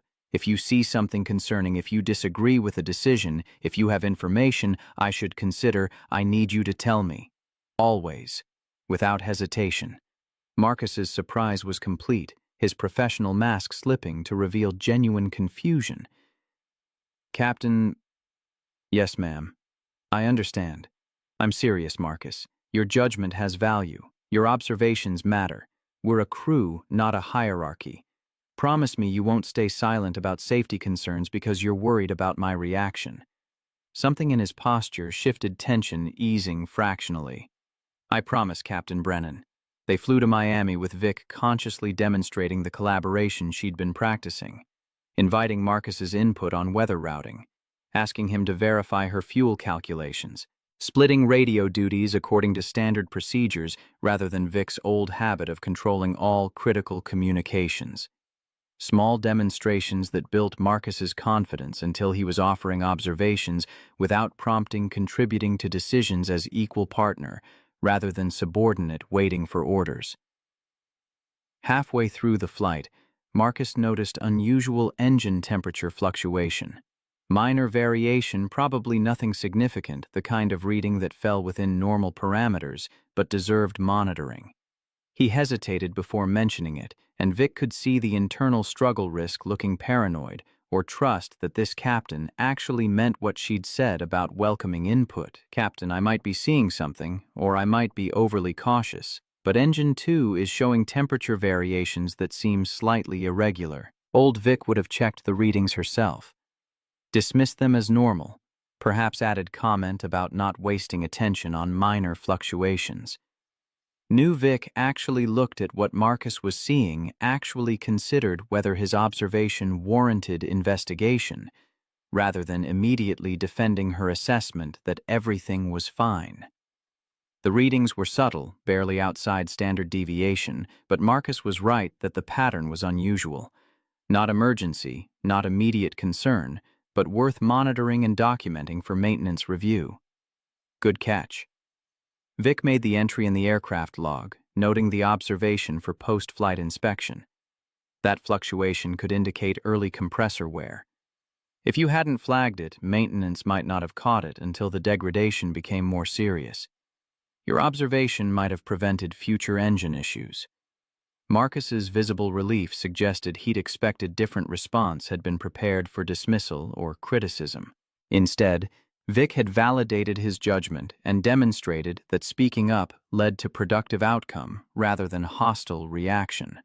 The lesson was more effective than any training session could provide real-world proof that collaboration worked, that crew coordination enhanced rather than threatened authority. Post-flight Paul Henderson was waiting with evaluation forms and the careful neutrality of someone preparing to deliver consequential assessment. They sat in the operations debriefing room while Paul reviewed documentation of Vic's 6 flights, Jessica's training assessments, Cross's observations, and feedback from the 3 different first officers who'd flown with Vic during the remedial program. The pattern is clear. Paul's words carried weight of professional judgment rather than personal opinion. You've demonstrated consistent improvement in crew coordination. Communication has become genuinely collaborative rather than performatively polite. First officers report feeling safe to voice concerns. The technical skills were never in question. What's changed is your ability to create an environment where those skills operate with an effective crew dynamic. He pulled out the final evaluation form, and Vic saw Jessica's signature at the bottom. The instructor who'd borne witness to Vic's worst behaviors and had been tasked with determining whether transformation was genuine or sophisticated performance. Jessica's assessment is that you've done the work, that the change appears authentic and sustainable. But she's also clear that 3 months of remedial training doesn't erase 3 years of toxic patterns. You'll need ongoing vigilance to prevent regression, and you'll need accountability structures to catch you if old habits resurface under stress. The recommendation section read, recommend full reinstatement to active flight status with following conditions: monthly check-ins with flight safety for 6 months, co-teaching CRM training program for new captains, participation in peer mentoring initiative for captains showing problematic command styles. Vic absorbed the requirements, understanding they weren't punishment but scaffolding to support continued growth. The 3 months had proven she could change with intensive support and constant scrutiny. The real test would be maintaining those changes when the spotlight shifted elsewhere, when daily pressures made old shortcuts tempting, when no one was watching closely enough to catch early warning signs of regression. I accept the conditions. The commitment came without hesitation, and I'd like to volunteer for additional responsibility. If the company would be willing, I want to share my experience as cautionary tale in CRM training. Let other captains see what toxic command style looks like from the inside, what it costs, how it gets corrected. Paul's expression suggested this wasn't entirely unexpected. That kind of transparency requires courage. Admitting your failures publicly, letting junior pilots see your mistakes, that's not easy. No. But it's necessary. Vic thought of Sarah Cross's sister, who died because pilots couldn't coordinate effectively. Thought of Jessica broken by Vic's casual cruelty and 6 months of therapy before she could function in a cockpit again. Thought of every passenger who'd boarded her flights never knowing they were being flown by captain, one bad decision away from catastrophe. If sharing my failures helps even one captain recognize these patterns before they become dangerous, it's worth whatever discomfort comes with public accountability. Paul closed the folder, his expression carrying something that might have been respect. Then we'll make it happen, Captain Brennan. Welcome back to active status. Use your second chance well. Vic left the debriefing room as winter afternoon faded into dusk, the sky over Denver painted in shades of orange and purple that seemed too beautiful for the transformation she'd undergone. 3 months, 7 flights, countless hours of training and reflection and painful reckoning with who she'd become. And now reinstatement. Not absolution, not forgiveness, but permission to continue the work of becoming someone better than her worst moments. Cross was waiting by her car, his breath forming clouds in the cold air. He didn't say anything, just handed her a small package wrapped in plain brown paper. What's this? Open it.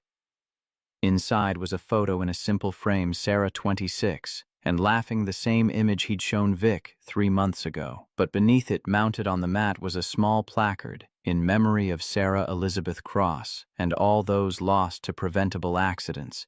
May their deaths inspire better cultures. "I want you to keep this in your office," Cross said quietly, "so you never forget why this work matters, why transformation isn't optional, why building collaborative cultures is worth every difficult conversation and every moment of discomfort."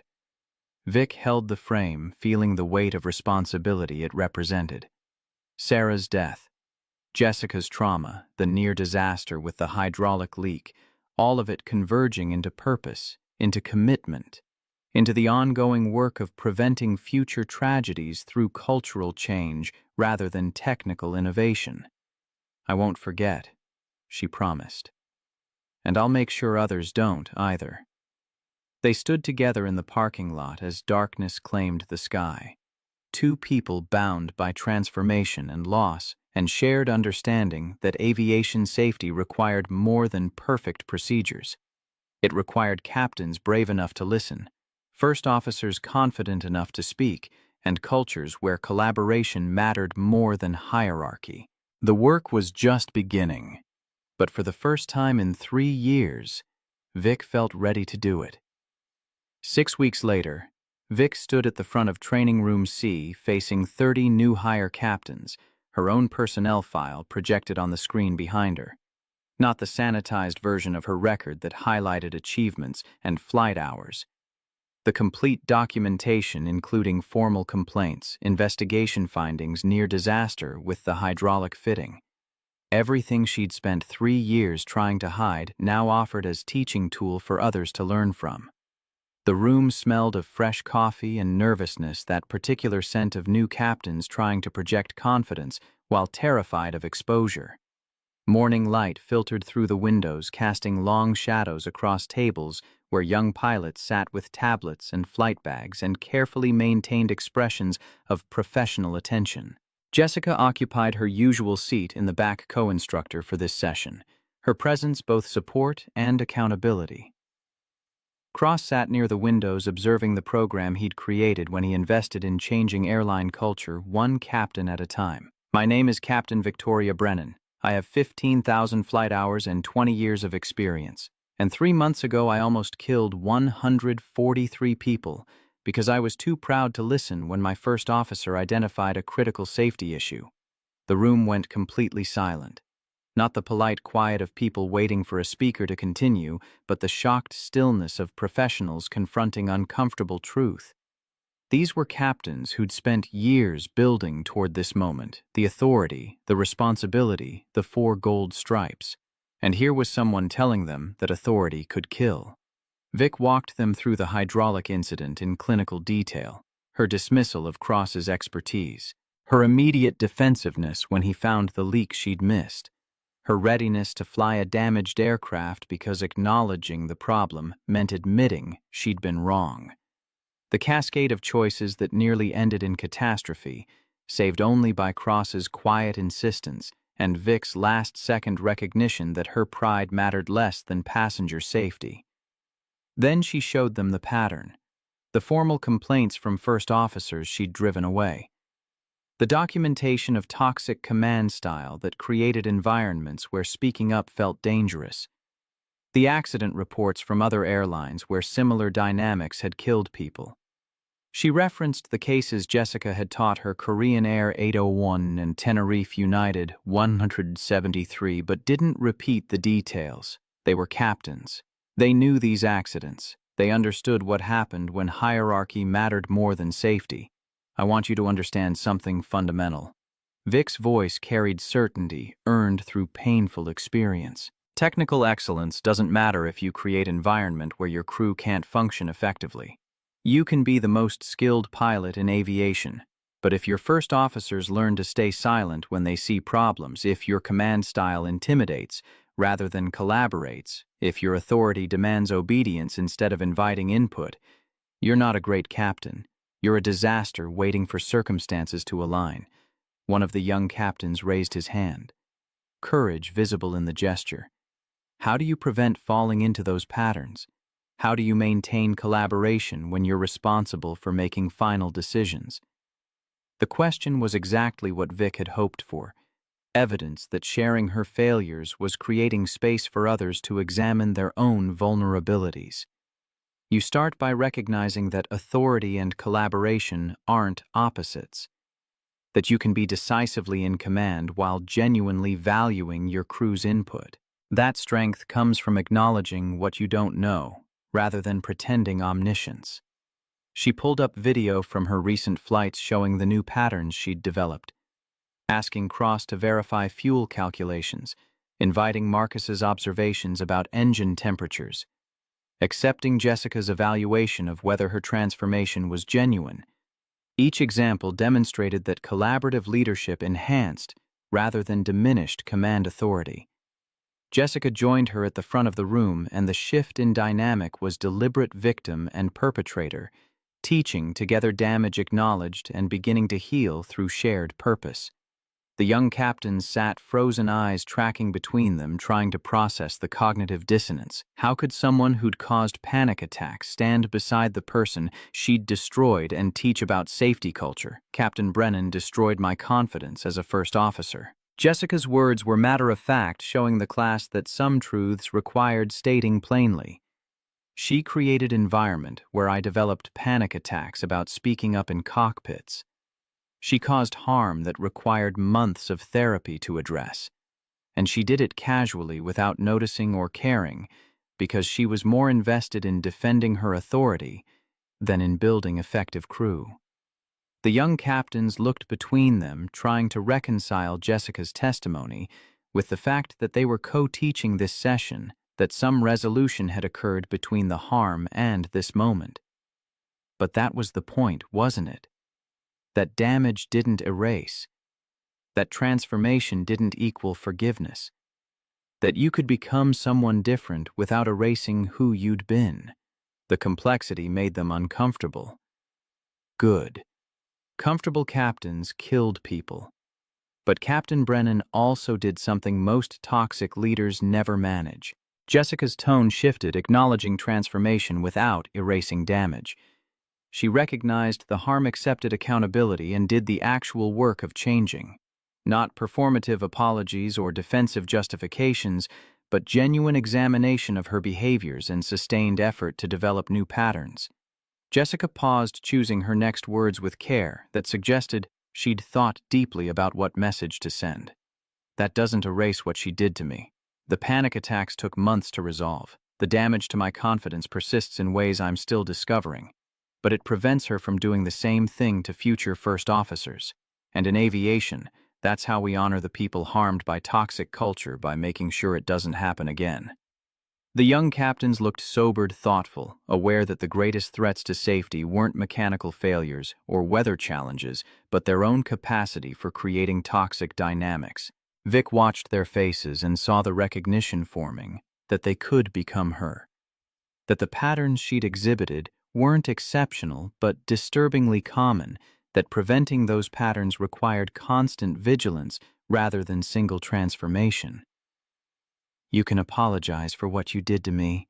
Jessica continued, her voice carrying weight of hard-earned wisdom. You can even mean it.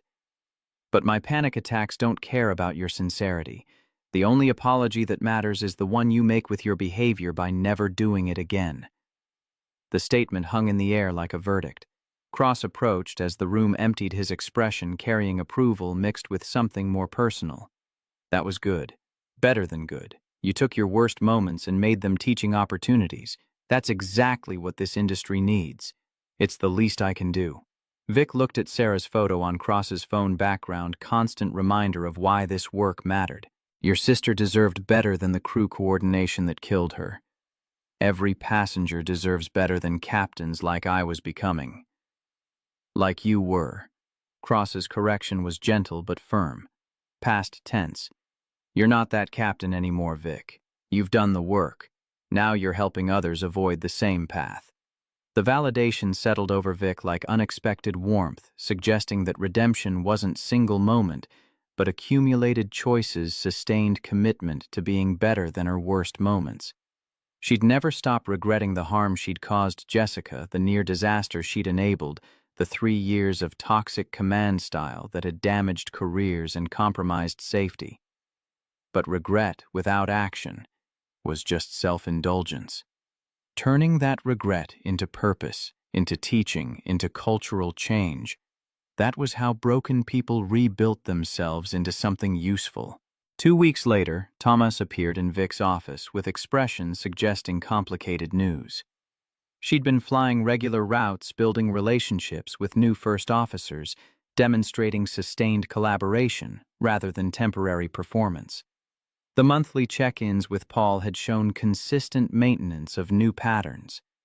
She'd thought the crisis had passed, that she'd proven transformation was genuine, but Thomas's face suggested something else was developing. "We have a situation." He settled into the chair across from her desk, file folder in hand. "Captain Frank Morrison, 55 years old, 28 years of experience, starting to show patterns similar to your behaviors before the remedial training." Vic took the folder, skimming the documentation. 3 informal complaints in 6 months, all describing command style that discouraged input and created hostile environment. Morrison was earlier in the progression than Vic had been. The toxicity hadn't yet reached the level of formal investigation, but the trajectory was unmistakable. Without intervention, he was heading toward the same destructive patterns that had nearly destroyed Vic's career. "Why are you showing me this?" "Because we're implementing a peer mentoring program. Captains who've been through remedial training, helping colleagues who are showing early warning signs. You have credibility. Morrison won't find in a corporate training session or official documentation. You've been where he is. You understand the defensiveness, the justifications, the gradual erosion of crew coordination that feels justified until it becomes catastrophic." The request was both honor and burden. Vic had enough credibility from her transformation to help others, but approaching Morrison meant risking rejection defensiveness, the same reactions she'd shown when Thomas first tried to address her behaviors. Morrison might see her intervention as judgment rather than assistance, might dig deeper into toxic patterns rather than recognizing need for change. "I'll talk to him." The commitment came despite the risks, but I can't guarantee he'll listen. No one can guarantee that. But you can offer him what Cross offered you, chance to recognize the patterns before they destroy his career and potentially kill passengers. What he does with that chance is his choice. Vic found Morrison in the pilot lounge 2 days later, reviewing flight plans with the defensive posture she recognized from her own recent past. She approached carefully, sat down across from him without asking permission, and told him her story. Not the sanitized version, but the ugly truth of her near disaster and the transformation that followed. Showed him her own complaints, her own investigation findings, her own documentation of toxic command style building toward catastrophe. Morrison listened with expression that cycled through defensiveness, denial, recognition, and finally, something that looked like fear.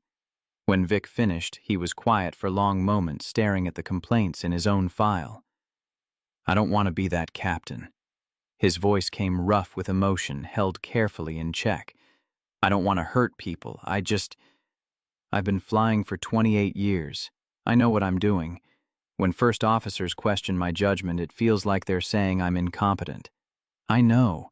Vic understood that vulnerability completely, because you've spent 3 decades proving yourself and every question feels like you're being tested again. But here's what I learned: crew coordination isn't about questioning your competence. It's about creating redundancy, about building systems where everyone contributes to catching errors before they become disasters. The first officer who questions your judgment isn't attacking you, they're doing their job. And your job is creating an environment where they can do it effectively.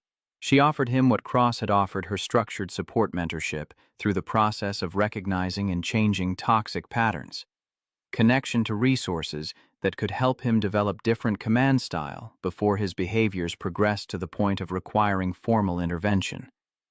Morrison accepted with visible relief, and over the following weeks, Vic watched him struggle with the same challenges she'd faced, learning to invite input without feeling threatened, accepting correction without defensiveness, building collaboration that felt unnatural until it became instinct.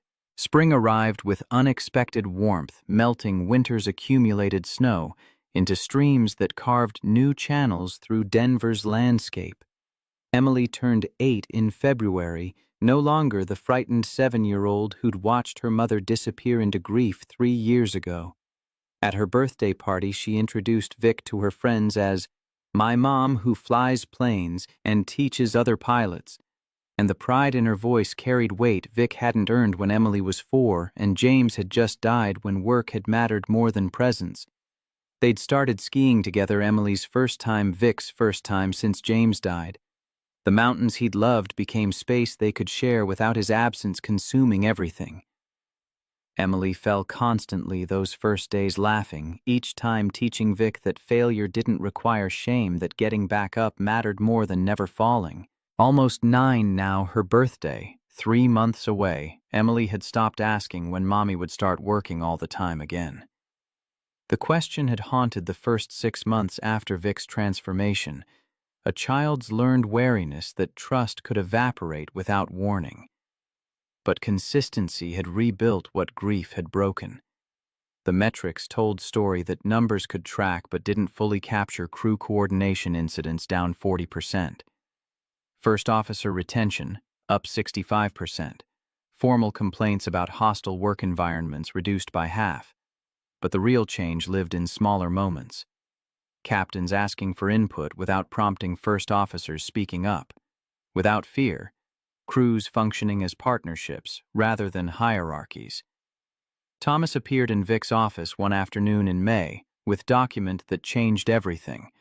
The board approved a new position.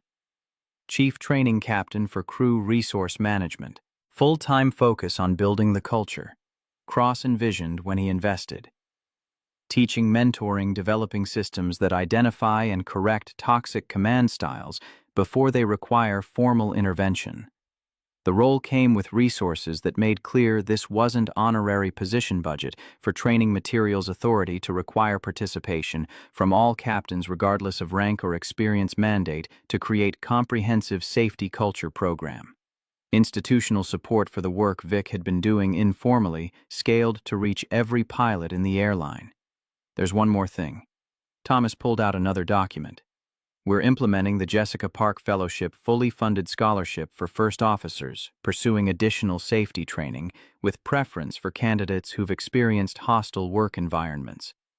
Jessica designed the program herself. She wants it named after her.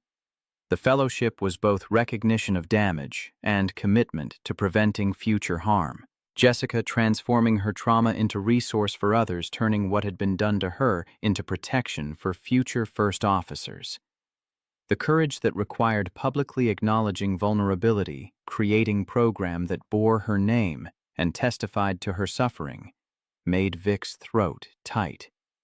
I'd like to contribute to the fellowship fund. The decision came instantly. Half of my raise from the new position.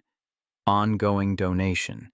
If my salary increase comes from preventing toxic command styles, that money should support the first officers who survived those environments. Thomas nodded acceptance, understanding the gesture was both reparation and commitment. Vic couldn't undo the harm she'd caused Jessica, couldn't erase the panic attacks or the months of rebuilding shattered confidence. But she could ensure that Jessica's experience became catalyst for systemic change. In July, Vic received email from Jessica. Brief, professional, but underneath the careful language ran current of something that might eventually become peace, if not quite forgiveness. The first Jessica Park Fellowship recipient starts training next month. She survived 3 years of hostile work environment with previous airline, almost quit aviation entirely. Your donation made her scholarship possible. Thought you should know your failures are preventing others from experiencing similar damage. That matters. Vic read the message 3 times, feeling weight of accountability that would never fully lift but had transformed into purpose. December 19th arrived with brutal, cold frost coating everything in crystalline shells that caught the morning light and threw it back in fragments. Cross stood at the entrance to Fairmount Cemetery, coffee in hand breath, forming clouds that dissipated in the thin air. He'd been coming here every year for 15 years, Same date, same ritual, same conversation with someone who couldn't answer back. The walk to Sarah's grave took him past sections for veterans, for children, for people who'd lived full lives, and those who'd barely started. The cemetery was quiet this early, just him and the maintenance crew preparing for the day's funerals. His footsteps crunched on gravel paths still icy, despite the sun's best efforts. Sarah Elizabeth Cross, beloved daughter, sister friend, 1983-2009, 26 years old, engaged to Michael, planning a June wedding she'd never have. The details were carved into him deeper than the granite they'd carved her name into. He knelt brushing frost from the headstone with bare hands that went numb almost immediately. The cold bit through his jeans at the knees, but he didn't move. This discomfort was part of the ritual, part of the price of coming here year after year to report on work she'd never see completed. He'd brought the quarterly safety report, printed pages that showed crew coordination incidents down 40%. First officer retention climbing, hostile work environment complaints approaching zero. Numbers that represented real change culture, shift that made tragedies like hers less likely. Not impossible. Aviation would never be perfectly safe, but better, measurably better. "We're getting somewhere," he told the frozen ground. "Vic's teaching now. Actually teaching, not just performing. Morrison's changing. The fellowship has 3 recipients. It's working, Sarah. Slowly. But it's working." The wind cut through his jacket, and he thought about how the cold had felt that February morning in 2009 when the phone call came. Mom screaming. News coverage showing wreckage scattered across a residential neighborhood in Buffalo.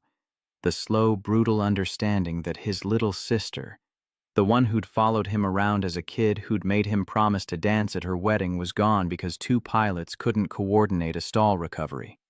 15 years of grief. 15 years of turning that grief into purpose. Would it ever be enough? Would there ever be enough transformed captains, enough prevented disasters, enough cultural change to balance against the weight of her absence? No. Probably not. But the work mattered anyway. Each captain who learned humility, each first officer who felt safe speaking up, each flight that landed safely because crews functioned as teams. These were small redemptions. Not for Sarah. She was beyond redemption. But for the passengers who didn't become her, for the families who didn't have to bury their daughters. He left the safety report on her grave, weighted down with a stone against the December wind. The pages would get wet, would eventually disintegrate, but that wasn't the point. The point was bringing her the evidence that her death hadn't been meaningless, that something good had grown from the catastrophic failure that killed her. "See you next year," he promised, like always, hopefully with better numbers. The walk back to his car took him past a family visiting a recent grave, their grief raw and immediate, in a way his had learned to become over 15 years. He remembered that rawness, that feeling that the world had ended and somehow kept spinning anyway. Time didn't heal that kind of wound. It just taught you how to carry it without collapsing. His phone buzzed. Text from Vic. "Teaching session this afternoon. Final one before anniversary flight tomorrow. You coming?" He typed back. Wouldn't miss it. Sarah would have liked Vic, he thought. Would have appreciated someone brave enough to admit failure and work to fix it. Would have understood that transformation mattered more than perfection, that courage meant acknowledging mistakes rather than defending them. The cemetery gate closed behind him with a metallic clang that echoed across the frozen landscape. Another year, another promise kept, another small victory in the endless work of making sure Sarah's death meant something. December 20th brought Vic to Training Room C for what felt like the 100th time, but the session had different weight. Tomorrow would mark exactly 1 year since the hydraulic incident. 1 year since Cross had found the leak she'd missed. 1 year since her world had collapsed and rebuilt into something unrecognizable from what came before. The 30 new captains filing into the room carried their own vulnerabilities, their own potential for both excellence and toxicity. Vic recognized the defensive postures, the carefully maintained confidence, masking uncertainty. The patterns she'd exhibited before transformation forced different choices. Cross slipped into his usual seat near the Windows observer, and Ally, the man whose patient insistence had made this transformation possible. He caught her eye, offered slight nod that communicated more than words. "You've got this. You've earned this. Now teach them what you learned." Jessica entered last, taking position at the back of the room. The victim and the perpetrator teaching together, damage acknowledged but no longer defining their entire relationship. Not forgiveness, Jessica had been clear about that boundary, but willingness to build something useful from the wreckage, to transform harm into prevention. Vic began the same way she always did. "My name is Captain Victoria Brennan, Chief Training Captain for Crew Resource Management. 1 year ago today, I almost killed 143 people because I was too proud to listen when my first officer identified a critical safety issue." She walked them through her story, through Jessica's trauma, through the transformation that came from honest reckoning with failure. The young captains listened with the intensity of people who understood they were receiving hard-won wisdom, not theoretical training. Redemption isn't being forgiven. Vic said the words coming from deep understanding rather than rehearsed script. It's becoming someone who won't inflict the same harm again. And if you're waiting for victims to tell you you're redeemed, you've missed the point entirely. The statement carried weight that made several captains shift in their seats, uncomfortable with truth that challenged their assumptions about accountability and absolution.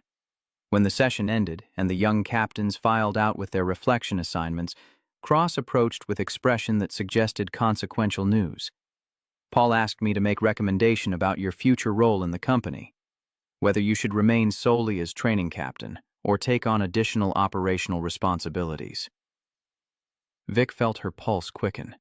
She loved teaching, loved sharing her failures to help others avoid similar paths. But she'd also discovered she missed the technical challenges of flying, the satisfaction of delivering passengers safely to destinations. "What did you recommend both?" Cross's answer was immediate. "Continue flying 2 trips per month to maintain connection with operational realities. But primary focus stays on building comprehensive CRM program across the entire company. You can't teach crew coordination if you're not still practicing it yourself." The proposal made sense, staying current with line operations while building the institutional change Cross had envisioned when he invested in this airline, contributing to culture larger than herself, finding purpose in preventing others from experiencing the harm she'd caused. "When do I start?" "You already have." Cross smiled. "Tomorrow's anniversary flight is your first trip under the new structure. Same route where everything nearly went wrong, same aircraft type. Demonstration that transformation is sustainable, not temporary." December 21st arrived with winter cold that matched the morning of the hydraulic incident, exactly 1 year prior. Vic stood on the tarmac at Gate 47 reviewing crew assignments, feeling the weight of anniversary in every familiar detail.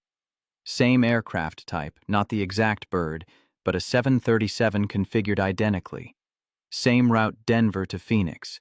Same departure time, early morning darkness giving way to dawn. Different captain.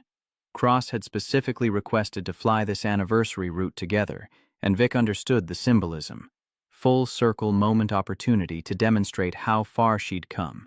Recognition of transformation that had started with his patient insistence that she could be better than her worst moments. They met at the aircraft with easy familiarity of crew who'd flown together enough to develop synchronized rhythm. The walk-round inspection was thorough, careful, each component examined rather than assumed satisfactory. Vic crouched beneath the right main landing gear, remembering the leak that Cross had found here, the disaster she'd nearly enabled through casual arrogance. The fitting was dry, perfectly maintained, no evidence of stress or seepage. But Vic took her time anyway, using flashlight, even though dawn was breaking, changing her angle to verify what she was seeing, applying the kind of careful attention Cross had demonstrated. Not because she expected to find problems, but because this level of care was what safety demanded, what passengers deserved, what professional standards required. All clear. She straightened, meeting Cross's eyes. No leaks, no stress fractures, no issues requiring documentation. Good. He smiled slightly, but you already knew that before you checked. You could have just done the quick walk round, relied on maintenance having done their job. Trusted that nothing would be wrong this time because it's been fine the previous 100 times. I could have. Vic understood what he was really asking. But that's how errors happen. That's how small problems become catastrophic failures. That's how captains stop really seeing because they believe they already know what's there.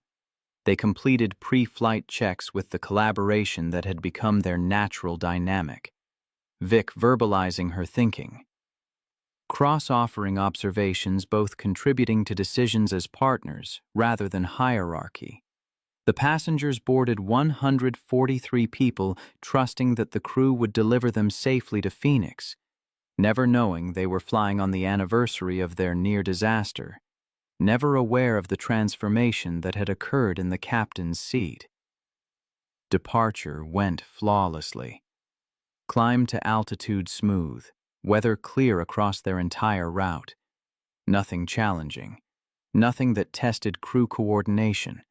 Just routine flight that demonstrated how far Vic had come through the absolute mundanity of professional collaboration. She didn't need Cross to catch her errors because she was catching them herself. Didn't need reminders to invite input because soliciting his perspective had become automatic. Didn't struggle with defensive reactions because she'd rebuilt her identity around partnership rather than isolated authority. Halfway to Phoenix, Cross broke the comfortable silence. You know what the hardest part of change is? Vic considered the question, thinking through the past year of transformation. Accepting that you need to change in the first place. Recognizing that your behaviors are problems rather than solutions. That's the first hard part. Cross agreed. But there's something harder. It's accepting that change doesn't erase what you did. That you can transform completely and the people you harmed still carry that damage. That redemption isn't about being forgiven, it's about becoming someone who won't inflict the same harm again.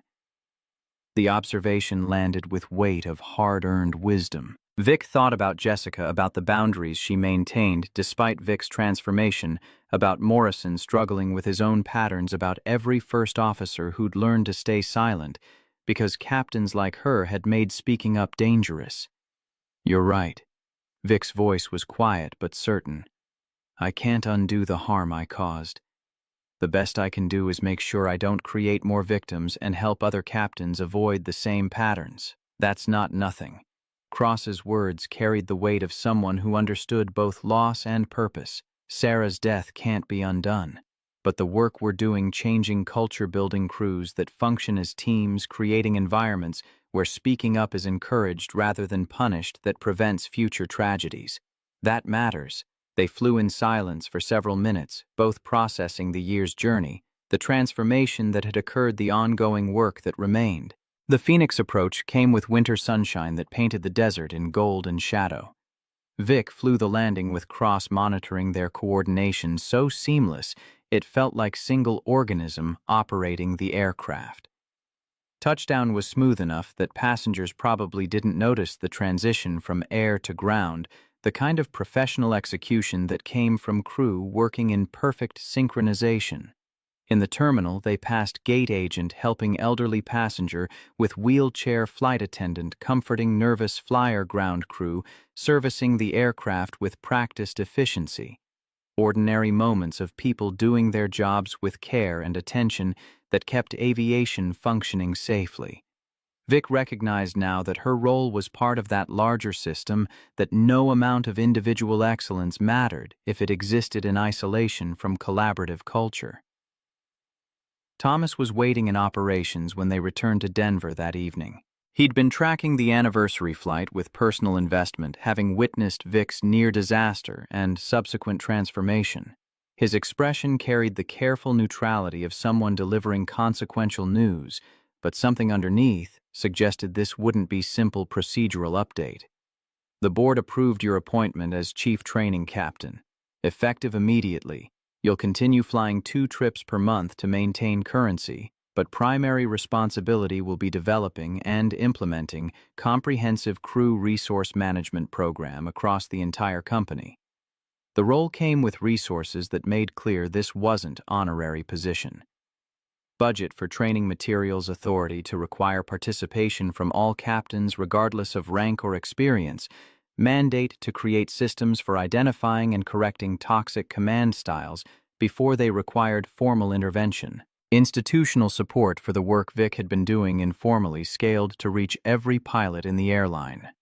Cross extended his hand and they shook on it at ground level this time, sealing commitment to work that extended far beyond Vic's personal transformation. Welcome to the next phase of your career. Chief Training Captain Brennan. Evening found Vic in her apartment, the space transformed from sterile perfection into something that felt like actual home. Emily's artwork covered the refrigerator in chaotic layers. Books they'd read together cluttered the coffee table, bookmarks showing they were working through 3 stories simultaneously because Emily couldn't decide which she liked best. The Christmas tree in the corner was imperfect this year, ornaments placed according to an almost 9-year-old's logic rather than designer precision. The scent of hot chocolate lingered from their before-bed routine. Home. Actually, home.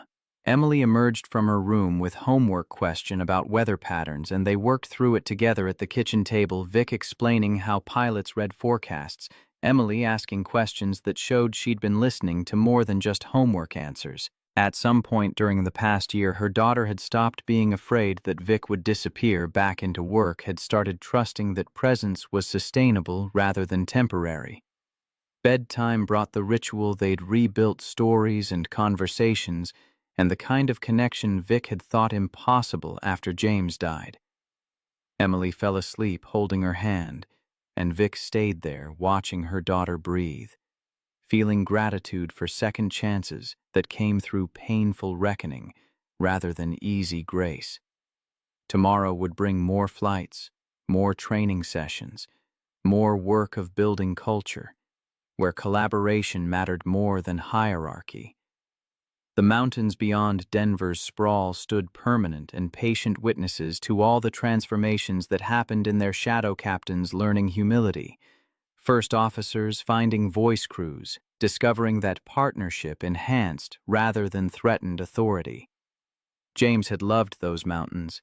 Emily was learning to love them too, and Vic flew past them regularly now, carrying passengers who would never know how close they'd come to disaster. One December morning, never know that the captain in command had nearly become the kind of leader who killed people through pride and isolation. But Vic knew, Cross knew, Jessica knew, and that knowledge had transformed into purpose, not redemption or forgiveness, but sustained commitment to building aviation culture where speaking up was encouraged, where collaboration was expected, where captains led through partnership rather than domination. The work would never be finished. There would always be new captains trending toward toxicity, new first officers learning whether their voices mattered, new moments where choice between ego and safety defined whether passengers lived or died. But Vic was part of the solution now. Instead of embodying the problem, contributing to culture, larger than herself, finding meaning in preventing others from experiencing the harm she'd caused. That was enough. Not perfect, never complete, always requiring vigilance and courage to maintain, but enough to justify the second chance Cross had offered. Enough to honor Jessica's boundaries, and Sarah's memory enough to build future where fewer captains became what Vic had been. And more first officers felt safe doing what Cross had done, speaking truth that saved lives even when captains didn't want to hear it. Outside winter stars emerged above Denver, the same stars that had witnessed her near disaster and her narrow redemption. The same mountains that had watched James teach Emily to ski that would watch Emily grow into whatever future she chose. The same sky that held thousands of flights carrying millions of passengers who trusted that crews had learned the lessons written in accident reports and formal complaints and personal transformations. Vic stood at her window looking out at the city lights, feeling the weight of responsibility that came with her new role. Chief Training Captain. Not just title, but commitment to building the culture Cross had envisioned when he invested in this airline, the culture Jessica had helped design despite the harm Vic had caused her, the culture that honored Sarah's memory by making coordination failures less likely. Tomorrow she would return to Training Room C and share her failures with new captains who carried their own potential for both excellence and toxicity. She would tell them about the hydraulic leak and the near disaster and the transformation that followed. She would show them that change was possible even after decades of toxic patterns, that collaboration enhanced rather than threatened authority, that the strongest captains were those brave enough to admit when they were wrong. And then she would fly. 2 trips per month to maintain connection with operational realities, to remember why this work mattered, to demonstrate that transformation was sustainable rather than performance. She would build crews through partnership rather than hierarchy, invite input rather than demand obedience, create environments where speaking up was expected rather than punished. 1 flight at a time, 1 captain at a time, 1 intervention preventing 1 tragedy. That was how culture changed, not through grand pronouncements, but through accumulated moments of choosing collaboration over control, choosing humility over pride, choosing to be better than your worst moments, even when being worse would be easier. The mountains stood silent and permanent beyond the city's glow, holding space for all the flights that would depart tomorrow and the day after and the years beyond. Vic turned from the window, checked once more on Emily sleeping peacefully, and settled into her own rest. Tomorrow would bring new challenges, new opportunities to demonstrate that transformation was real. New moments where choice between ego and safety would define outcomes she couldn't predict or control. But tonight, she could rest knowing she'd done the work, made the choice become someone who prevented harm rather than caused it. And in the morning, she would rise and return to the work that had become her purpose, building culture, where captains listened, where first officers spoke, where collaboration kept the skies safe for passengers who would never know how close they'd come to disaster, or how many people worked each day to prevent those near misses from becoming tragedies. The work continued, would always continue, and Victoria Brennan, Chief Training Captain for Crew Resource Management, former toxic captain who'd nearly killed 143 people through pride and isolation, was ready to continue it.